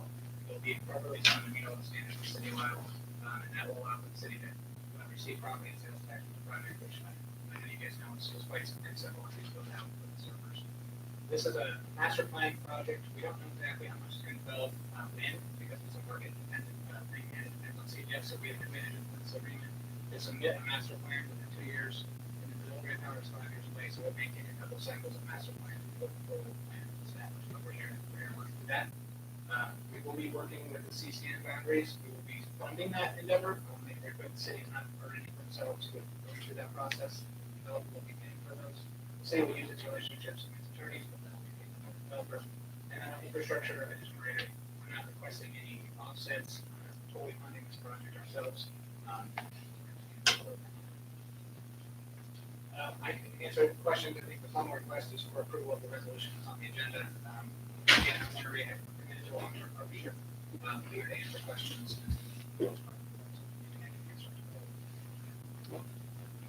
Yeah, so the ETJ, the future plan is to have the Westlaw 1B and Miller 1 and 2 to be incorporated. It's Austin, is there a way the city can protect themselves and make sure that any future development is included and we are part of the ETJ? Well, I think the answer is, I think as a part of the agreement, basically, we don't sign off on the agreement until the ETJ is expanded to include those properties. The only reason is because the state of Texas, they either have to be in the city limits or in the ETJ. Right. So once that process has been finalized, then we can fully sign off on the agreement. So that's the condition, basically. And this, is there, as long as annexation's been around, we annex land, expand it to ETJ, according to they got rid of that recently, so now annex land, ETJ is not boundary. There's some more expansion, all that expansion. So it's expanded ETJ and annexing are kind of one and the same. Okay. Yeah, I think that's important because, I mean, that's income, that's taxable income, future. Mayor, can I start out by making a motion to approve Resolution 25-57, the resolution of the City Council of the City of Lidle, Texas, authorizing the mayor to enter into a development agreement with Texglo Bear County LLC for development and future annexation and an approximately 344.5 acre tract of land as a master planned business park and integrated data center. 2 expansions of the city TJ to include all of the 344.5 acre tract of land. Got a motion on the floor for us to go ahead and do this. Do I have a second? Got a second? Okay, discussion, council. Yeah, I understand the extension of the ETJ. At what point would you apply for the city? I was going to answer that. You're looking for an application, so you can go through. So the reason we haven't done it yet at this point is to make sure that we're going to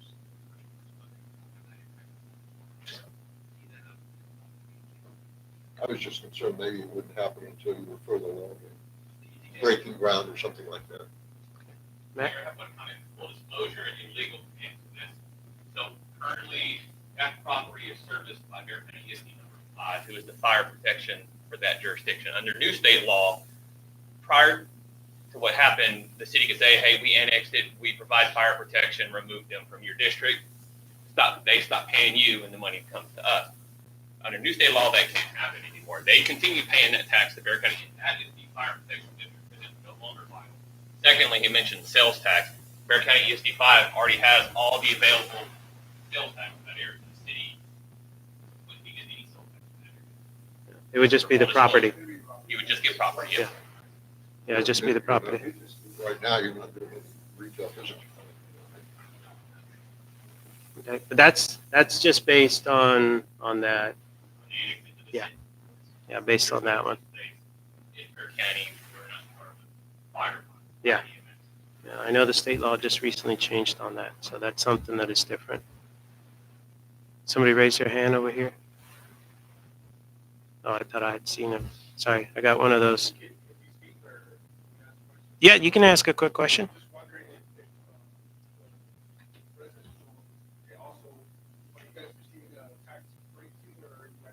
That's not requested from the US. Are we paying for the infrastructure? No. The expansion cost? No. This will be funded by us. Back our hope is that we are able to add church there.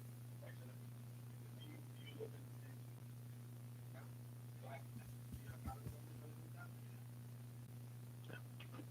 Okay. All right. All right. Any other questions or any other discussion? Okay. With all that in mind, all those in favor? Aye. Any opposed?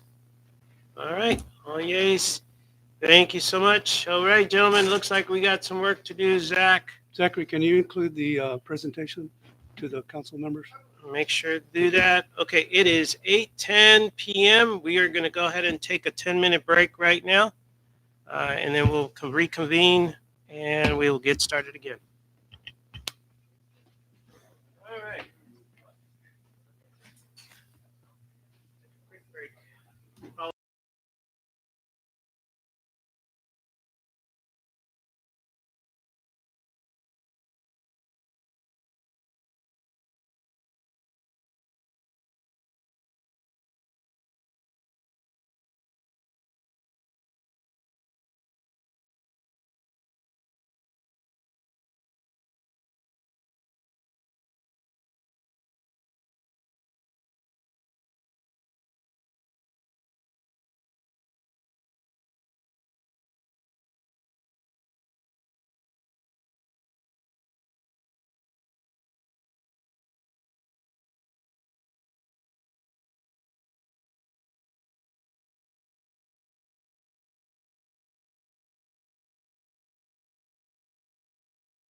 Take some notes on it. Sorry, it took 7 or 8 of them. I mean, go ahead. All right, Zach? Are we Yeah, back, you're back on. we're back on? Yes, sir. All right, council, let's go ahead and show back. It is 8:26, and let's go ahead and keep moving on.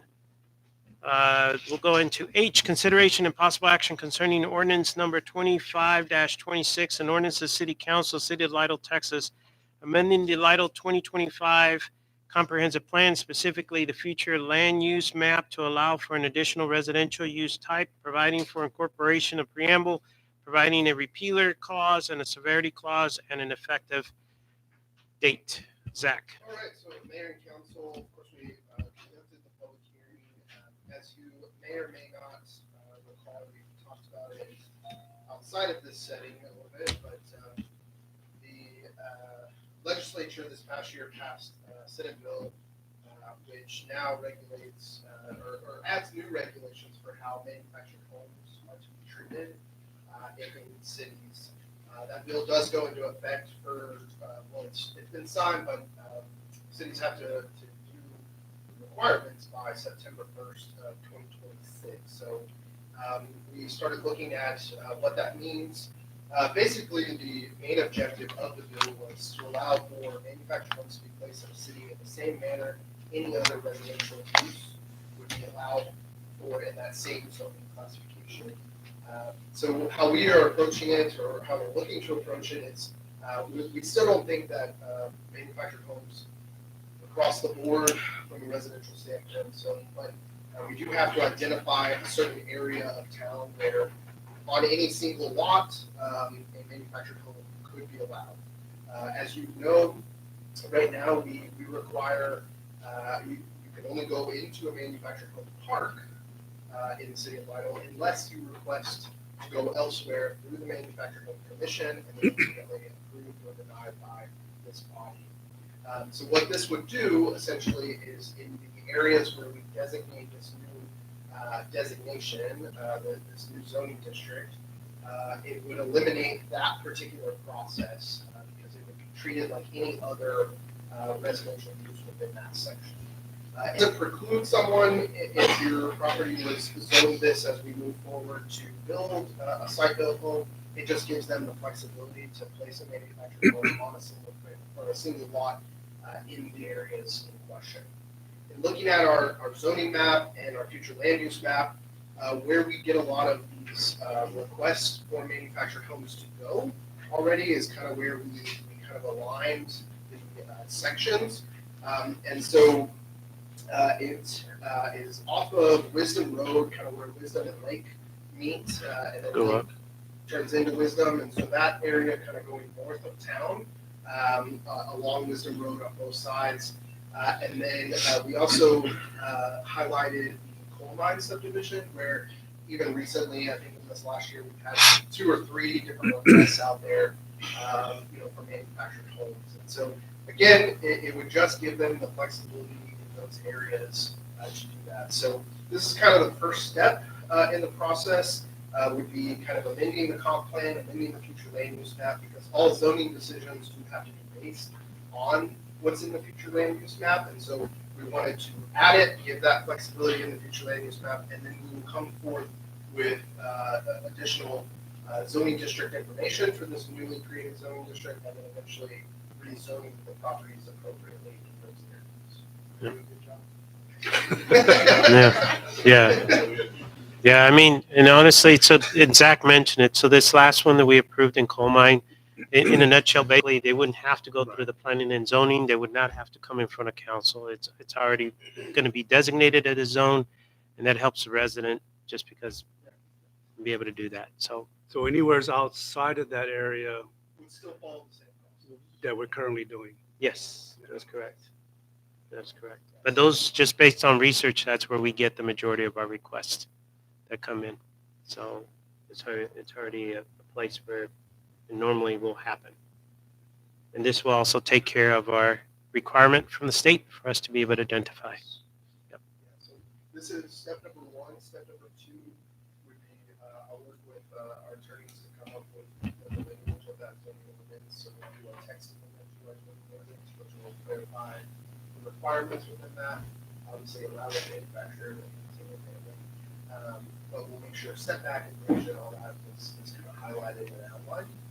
It'll look very similar to what's already allowed in single family, our R1, but we have that on the books. And from there, once we have that, then we go in, like I said, identify in these areas, go ahead, and since we have to, part of the bill says we do have to show it on the map to have a just, like our industrial zone district currently, we adopted, but we don't have it anywhere else on the map. But this bill, we do require to show it on the map. And so we can go through and we'll highlight those areas, send out notifications to those individuals, and proceed with the financial and then the city council. Okay, Mayor, I'd like to make a motion approving ordinance number 25-26, an ordinance of the City Council and City of Lidle, Texas, amending the Lidle 2025 Comprehensive Plan, specifically the future land use map to allow for an additional residential use type, providing for the incorporation of preamble, providing for a repealer clause and a severity clause, an effective date today of December the 8th, 2025. Got a motion on the floor? Second? Okay. Any further discussion? All those in favor? Aye. Any opposed? No yeas, motion carries forward. Okay, let's go ahead and press on to I. Consideration and possible action concerning cancellation of December the 22nd, 2025 regular city council meeting. I think this is the norm. Yeah, pretty straightforward. This is what we normally do just because of the holiday. Yeah, I can give some background. So, Yeah, I'd like to make a motion on that. I move that we do not have another meeting on December 22nd. Okay. This year. Okay. in Consideration of Christmas week. okay, got a motion. Do I have got a second? Okay. Any further discussion? All those in favor? Aye. Any opposed? Oh, yeas. Okay. All right. Let's go ahead and move on to department reports. There she is. I know, Melinda. We've been so busy. She's had a hangout in the back. Appreciate it. Let's go ahead and cover that.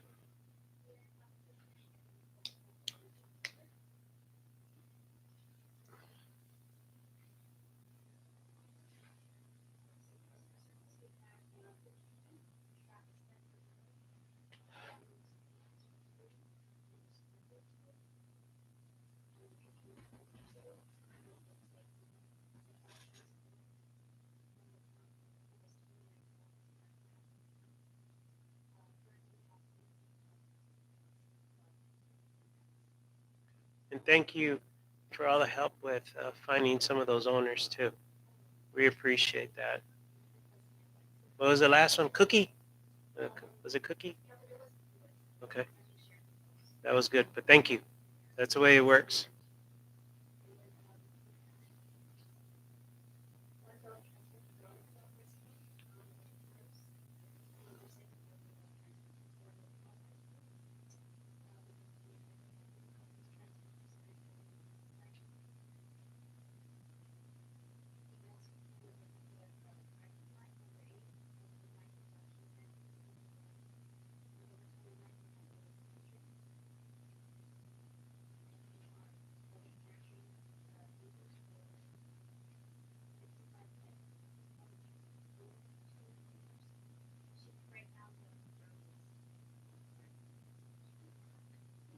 I think one more, right? One more. Yep, that'll be our last one. 11 years string? 11 years.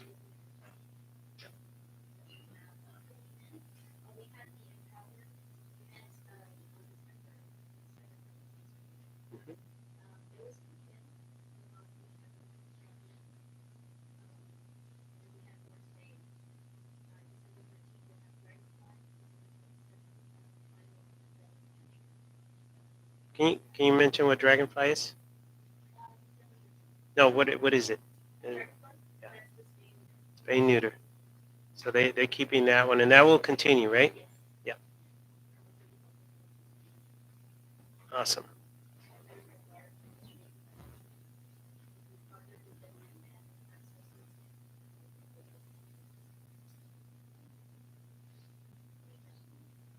Council.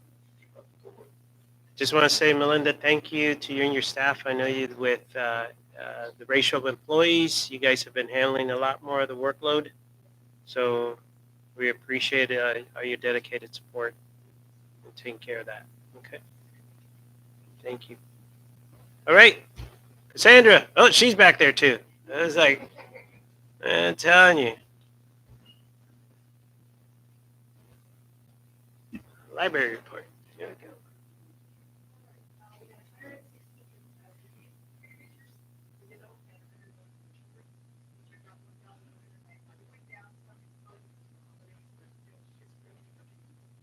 Okay.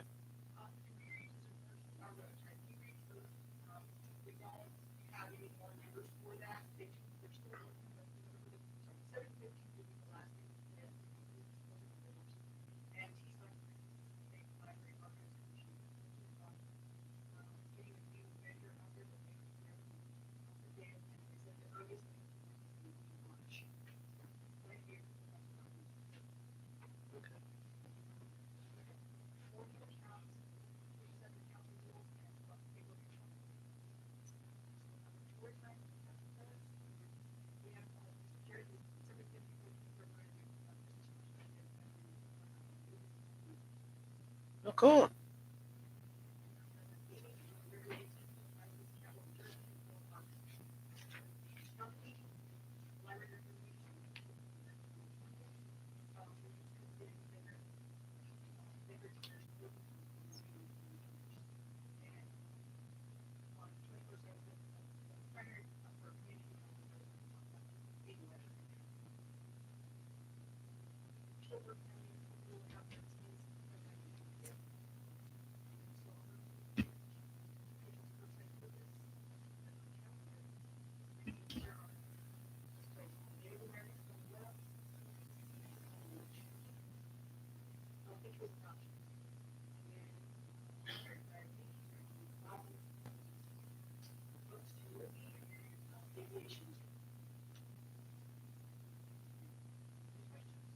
Anything for Cassandra?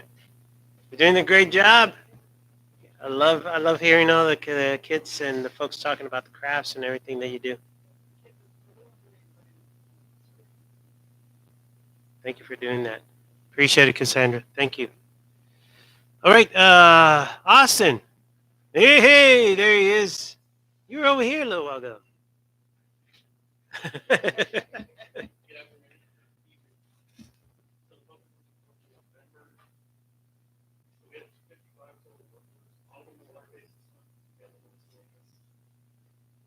We had 0 stoppages. Yeah, we had 0 stoppages for sewer last month. Miscellaneous, like I said, we had 0. Did better on that. So all of our work orders that we're mainly getting ordered this time are still have the problem with clearance. So we're still dealing with that.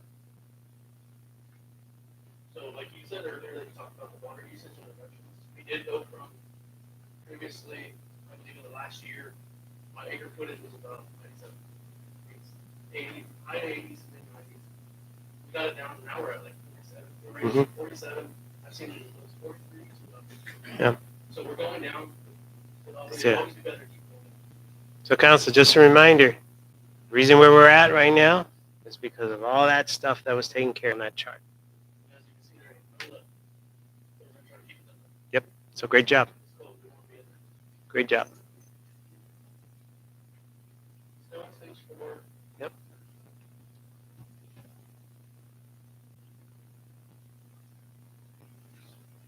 So for the well pipe update, they approved the site. The engineers, they approved the site. So right there where well four is at, I'm going to put well four is. It's down 2790. What you know where well four is. Well 5 is off the review. We won't review all that we got approved for that. So now it's just signed. Yeah. So we'll see that pretty soon. Hold on. Council? Any- So, yeah, one of the things I wanted to see was I wanted to see projection of how we stand versus years consumption. Yeah, so what I can tell you, and kind of what Austin was highlighting there, I can also elaborate what we're seeing down here on that toolbar, that 47. So the last a couple of months, we've been sticking around at 43 up to maybe 53. So that's kind of what we're averaging. Later, we normally see people are using this. That's just there, so that number will be low. So we're gonna obviously right now between the water pumps, given what we're authorized, which is why people don't know water. So it's gonna come in real tight with how much we have, given what we're projecting for the next month, basically. So whatever is this month. So you know I like pictures, so if you could do some kind of line graph or something to show where we're currently at and how we're looking at the projection. So obviously right now we're under that value, so that's good. It would be nice to see how we progress throughout the year, if you can get that data. I can get it. Another thing I want to point out, I'm glad you brought that up. So like I said, we're at the 47 for acre feet. So since I've started here in the past 2 years, I've seen this in the 90s, 80s. So what I wanted to do is actually give you guys, if I can find the information from the previous record here, I want to get you guys the information of the acre footage every single month until you're recent. And that would be Transition impressive. over. That would, because you would see that definitely. Now, it's just to keep us that low, it's consumption, like Zach said, and not only consumption, it's a matter of keeping our leaks down. We have on the chart, we have 0. We keep it that way, we can keep our acre footage down. I want to get it down even lower than that. You can see it. You can see it at the booster station as you watch the gauge, how long it takes for us to be able to gain a foot inside our tanks. You can see the difference in there. I mean, there's multiple ways that you can actually visually, but yeah, in a sense of chart. The last thing I have, just to make sure, so are we in calendar year or physical year with water tracking? Calendar year. So this will be able to close out the year at the end. So we'll have the data that goes along with that, and then we'll actually start with a new year that goes with that. And that'll give us a good projection. On the rereads, are they usually wrong when you go the second time? Or that was the customer asking for that? So we do have a fair amount of customers asking, but at this point, most of them, they just, there's been maybe once or twice where the customer was, our read was correct, and most of the time, it is something that we're happy to Are adjust. those old meters or new meters? The majority of them are new meters right now. So they're having that's kind of good. I've seen trouble here lately with new meters compared to, like I said, it's 50 between old and new. Once we get converted, eventually we have like all new meters, then we can kind of go off of it. If it's customer, if it's user error, or reader's error. Part of the problem I would say with the new meters is that on some of those original ones that were put in the ground, we're starting to get to a point where some of the warranties and things like that might be getting close. So that's where you can start releasing some of that. Quicker we can spin it around. And y'all can point out, meters that need to be redone. It's like you said, warranties out, and it looks like it's going berserk or. There's definitely some other meters that I can tell. Either let me know if meters bad or it's. Yeah, Austin, since next month, January will be the December summary. If you did the total year, what was the charge back? One last thing, I had reported to the pro temp, the leak on Bank Street in Mesquite. Was that an actual leak? Yes, sir, that was actually a main one. Oh, So, okay, we okay. didn't get a picture for that one. That one was one of those hook and type things. It was Right. not that big. He has some pictures. He does? Yes, I saw. Thanks for taking care of Yeah. that part. And Yes, it is. I will tell you that these guys are on it whenever we have, and sometimes we even get calls from the customer saying that there's a leak. They go out there and then they determine that it's actually in their side of the meter, but they still close it. They help them out and provide some sort of direction. So Yes, so we had to let the ground dry for a couple of days. So the way it is now, that leak actually caused the roof to cave in right there. So it wasn't just right there where the hole was, it was It leaked trenching there down. quite a bit because I live on Mesquite and Bank, so So now we're it's not the actually first time it builds up water there all the time. He says in our fact, the little puddle that was there broke through into the drain line and the water went away. Yep. It So drained there was all no the way water down coming into above the the- ground. It was actually, we had a manhole right there, so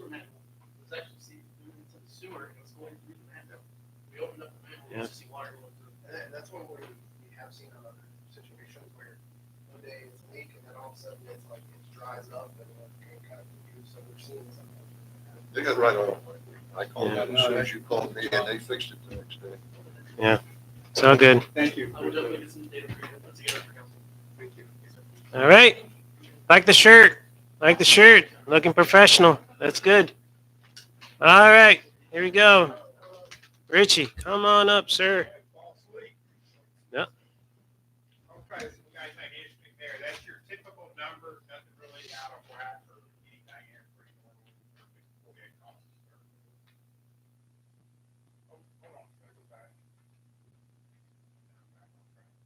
136 citations issued for the month, a big number, speeding, motor vehicle registration, no insurance, driver's license. It's funny how that really changed. You go back in time or you want pretty much all the same kind of stuff. Except we used to have inspection stickers on there. That was different, but the state anyway. There's your pie chart, give you a little better cultural idea. How we got that broke down. Adult arrest, you know, I mean, it's all over the place. Mostly the same stuff. Drugs, DWIs, warrants, drugs, DWIs. Lewis had a good pop. He got a guy with stolen. Matt, tell me how many different did he have? Over 50, mail-in. What was it? I'm like, okay, just tell me. ID, Texas ID, had over 50. So yeah, we made a big case on him. It was a great stop. That was, I think, for a real simple traffic violation. Yeah, no career criminal, but he had a lot. So that's a case going to Medina County. And he was driving through? Yeah, just driving through. I mean, it's always, it's, if you get a town like this where there's places to go, you're going to get people coming through. Draw a lot of people in town, I don't know where it's headed. More arrests on that page. There's a lot of arrests. A lot of guys get a lot of DWIs. Use this and HEB, but really not many. Deaths for the month. Wow, we had that gold chain. They busted it. They did a smash and grab at the pawn shop. We didn't really have one before. Came in, they scoped out the gold chains, and they broke the case out, grabbed the gold chain, and took off. Evidently, it happened some in San Antonio too. Pretty good gold up. If you're not in gold, about 4,000 over 4 an ounce, so it's substantially more than that. Remember saw some points. When I was going 350, and now we're breaking that. Anyway, make a long story short, that was kind of an odd crime. We had embezzlement, a little theft, that was no big deal. And I'm pad from HEB Plus. And HEB Plus, they stole some trees. They bought 12. I was just the one that got 24. Anyway, it's that's from Roadster. We're actually identified the suspect, and then they decided they didn't want to file charges. And they talked to the guy when he came in, told him not to come back. There you go. Burglary, we had one. That was actually out of the tool of the bed of a pickup. They took some tools out of a bed of a pickup when the guy was over there shopping. But because they entered into it, it makes a burger supposed to death. Nothing there. We had damaged property, a lot of donuts, that's damaged wind. And it really, so that's our crime. That's really what we're here to prevent. That's what we do. And it's not a whole lot, so we make it up by doing this other stuff. We did bus escorts, much of them. We had siren tests. We had Matt Day with the Texas Emergency Management Symposium in Houston one morning. I was sick. I was going to go, didn't make it. We've had people at DWI Refresher School. We've been assisting the school with lockdowns. Matt went to an emergency management meeting in San Antonio. Went down where had a couple guys go down there in the police chief's meeting. Bus escorts. At the Veterans Day Parade, that was really cool. More bus escorts. David and Danny went to the sex offender registry training in Anna. And again, when all this, we actually got them up there like a week of finding about the school. So they're up there. They've got their accounts updated on the sex offender registry. They're going to be doing a training tomorrow online with the guy. And we'll be working on migrating the ones that are currently being registered by Anascosa to our own monitoring.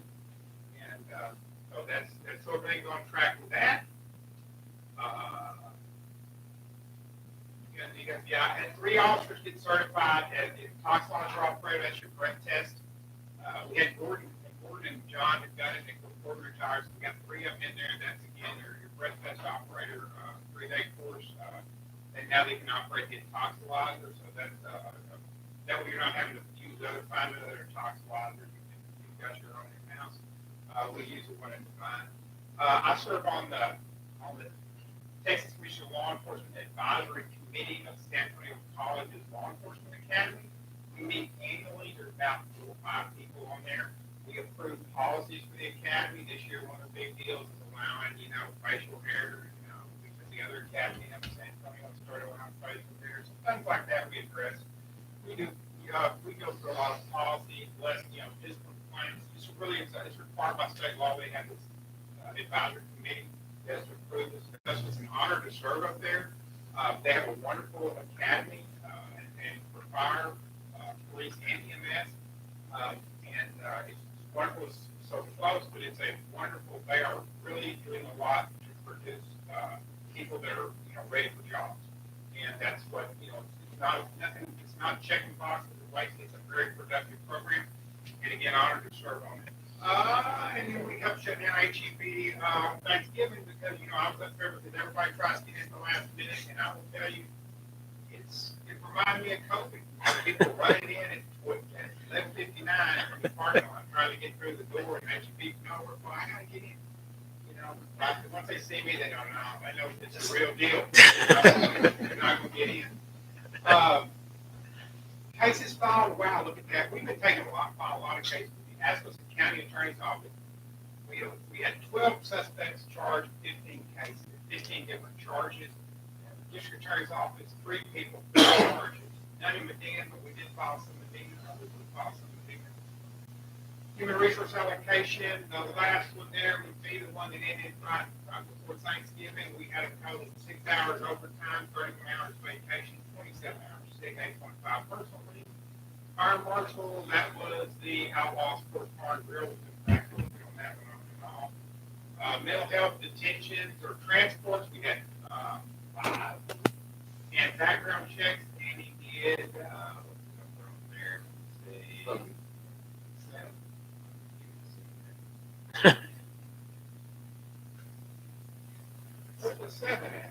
Right there.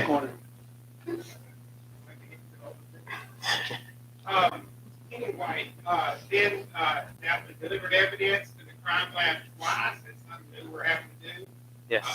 But it's working well. As a matter of fact, Eddie, when his mom is the Metroplex on Friday, he was off that weekend. So I had him drop it off on whatever. I'm just sort of like that. Assisting other agencies. We've been on the place, but nothing, Fox House Road on a disturbance. Well, that's Assistant DA's office, traffic stop. That was the DPS, an accident on 35.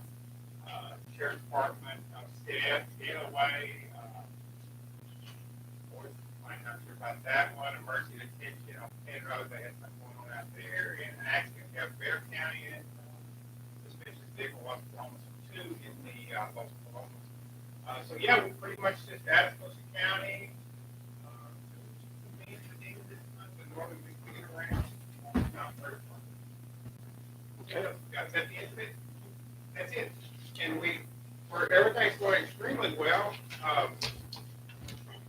We advertised that first year. We still got an open position. We got most of our camera systems in, which was our delay on our new vehicle on the line, and that's where we are. And we, anything you questions you may have, and anything you've got, if you see something you want to put on the report, just tell me if I can figure it out. I'll try it for you. I mean, it's for y'all. The more the merrier, but sometimes I just get a brain fog and I can't think of anything that's put on. Council, any questions? Okay. Richie, thank you. Look forward to this weekend. I know we're going to be busy for the hayride, but thank you. I appreciate that. All right, Council, let's go ahead and move on to item number 10. This is informational items, and we will start on this side here. Anything we would like to pass? Yeah, Mayor, I just want to reach out and thanks to the Citizenship Award Committee. They did a great job this year, and all our committees require the volunteers. When they step up and do their duty as citizens, it really helps the city out. So once again, I'd like to reach out to the committee and say thanks for such a great job. We appreciate it, and thank you for leading the pack too. Appreciate that. Help with Paola scheduling, taking care of some of the meetings and all that too. So we appreciate that. Just last meeting of the year, so we wish everybody happy holidays, safe holidays. Paola? No, just a reminder about. Yeah, looking forward to it. Lots of hot cocoa. Yes. I know. We got lots of stuff. So it's going to be in the 60s, I think. It's it'll be okay. Once you get moving in there, it starts feeling a little bit chillier in the trailer, so you'll feel that. Yvonne? Just a reminder that the senior citizen collection will be the last week. We'll take everything from there on. Yeah, please pass it on. We're one of the collection sites here. So definitely. It's also for our guests. Any last minute information you'd like to share with our community? Thank you. Appreciate that. Yeah, that'll be good. We always have a little bit of fun. We come back over here. You're good? Okay, Franklin?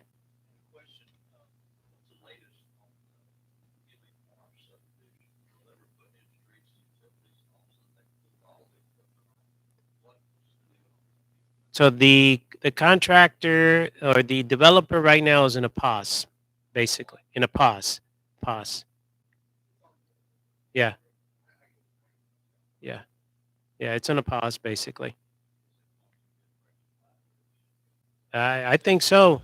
The other investors I think the other investors are going to be taken care of. But yeah. No, to get with Zach, get more information, okay? But that's where we're at on that. Anything else to pass on? This is information or be able to pass on community? No?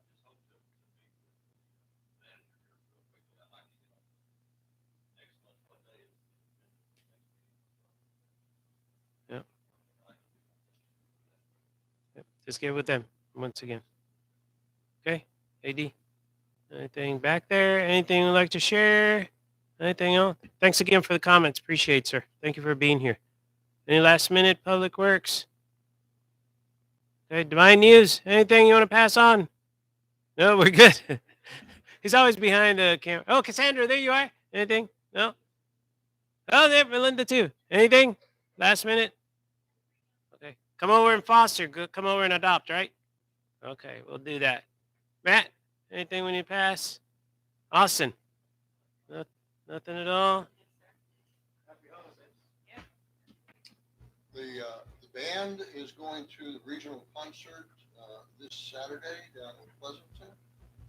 They had 5 band members make it to the symphonic band, and they're practicing new music and preparing for the concert all day Friday, and then they'll go back down Saturday and have the concert. So if you're, I know that we're doing the hayride, but the concert's before the hayride. So if you want to come see the concert, hop in your car, you'll make it back in time for the hayride. There you go. It's a big deal. We've done it for a number of years. So, I appreciate that, Dave. Thanks for the update. And an update, talking about the band, I wanted to let you know, our meeting did go longer than we expected. We were trying to go and be over there, Paul and I, and be able to join Dr. B, Dr. Breithaupt, to help recognize all the band members. We went ahead and did a proclamation to recognize them in front of their kids. We were planning to be over there in front of the parents and recognize because our band went to state. And actually, last year, this is the first time, and well, it was 40-year span, and then they went and they placed number 24. This year they went, this is the first time back-to-back years going to state.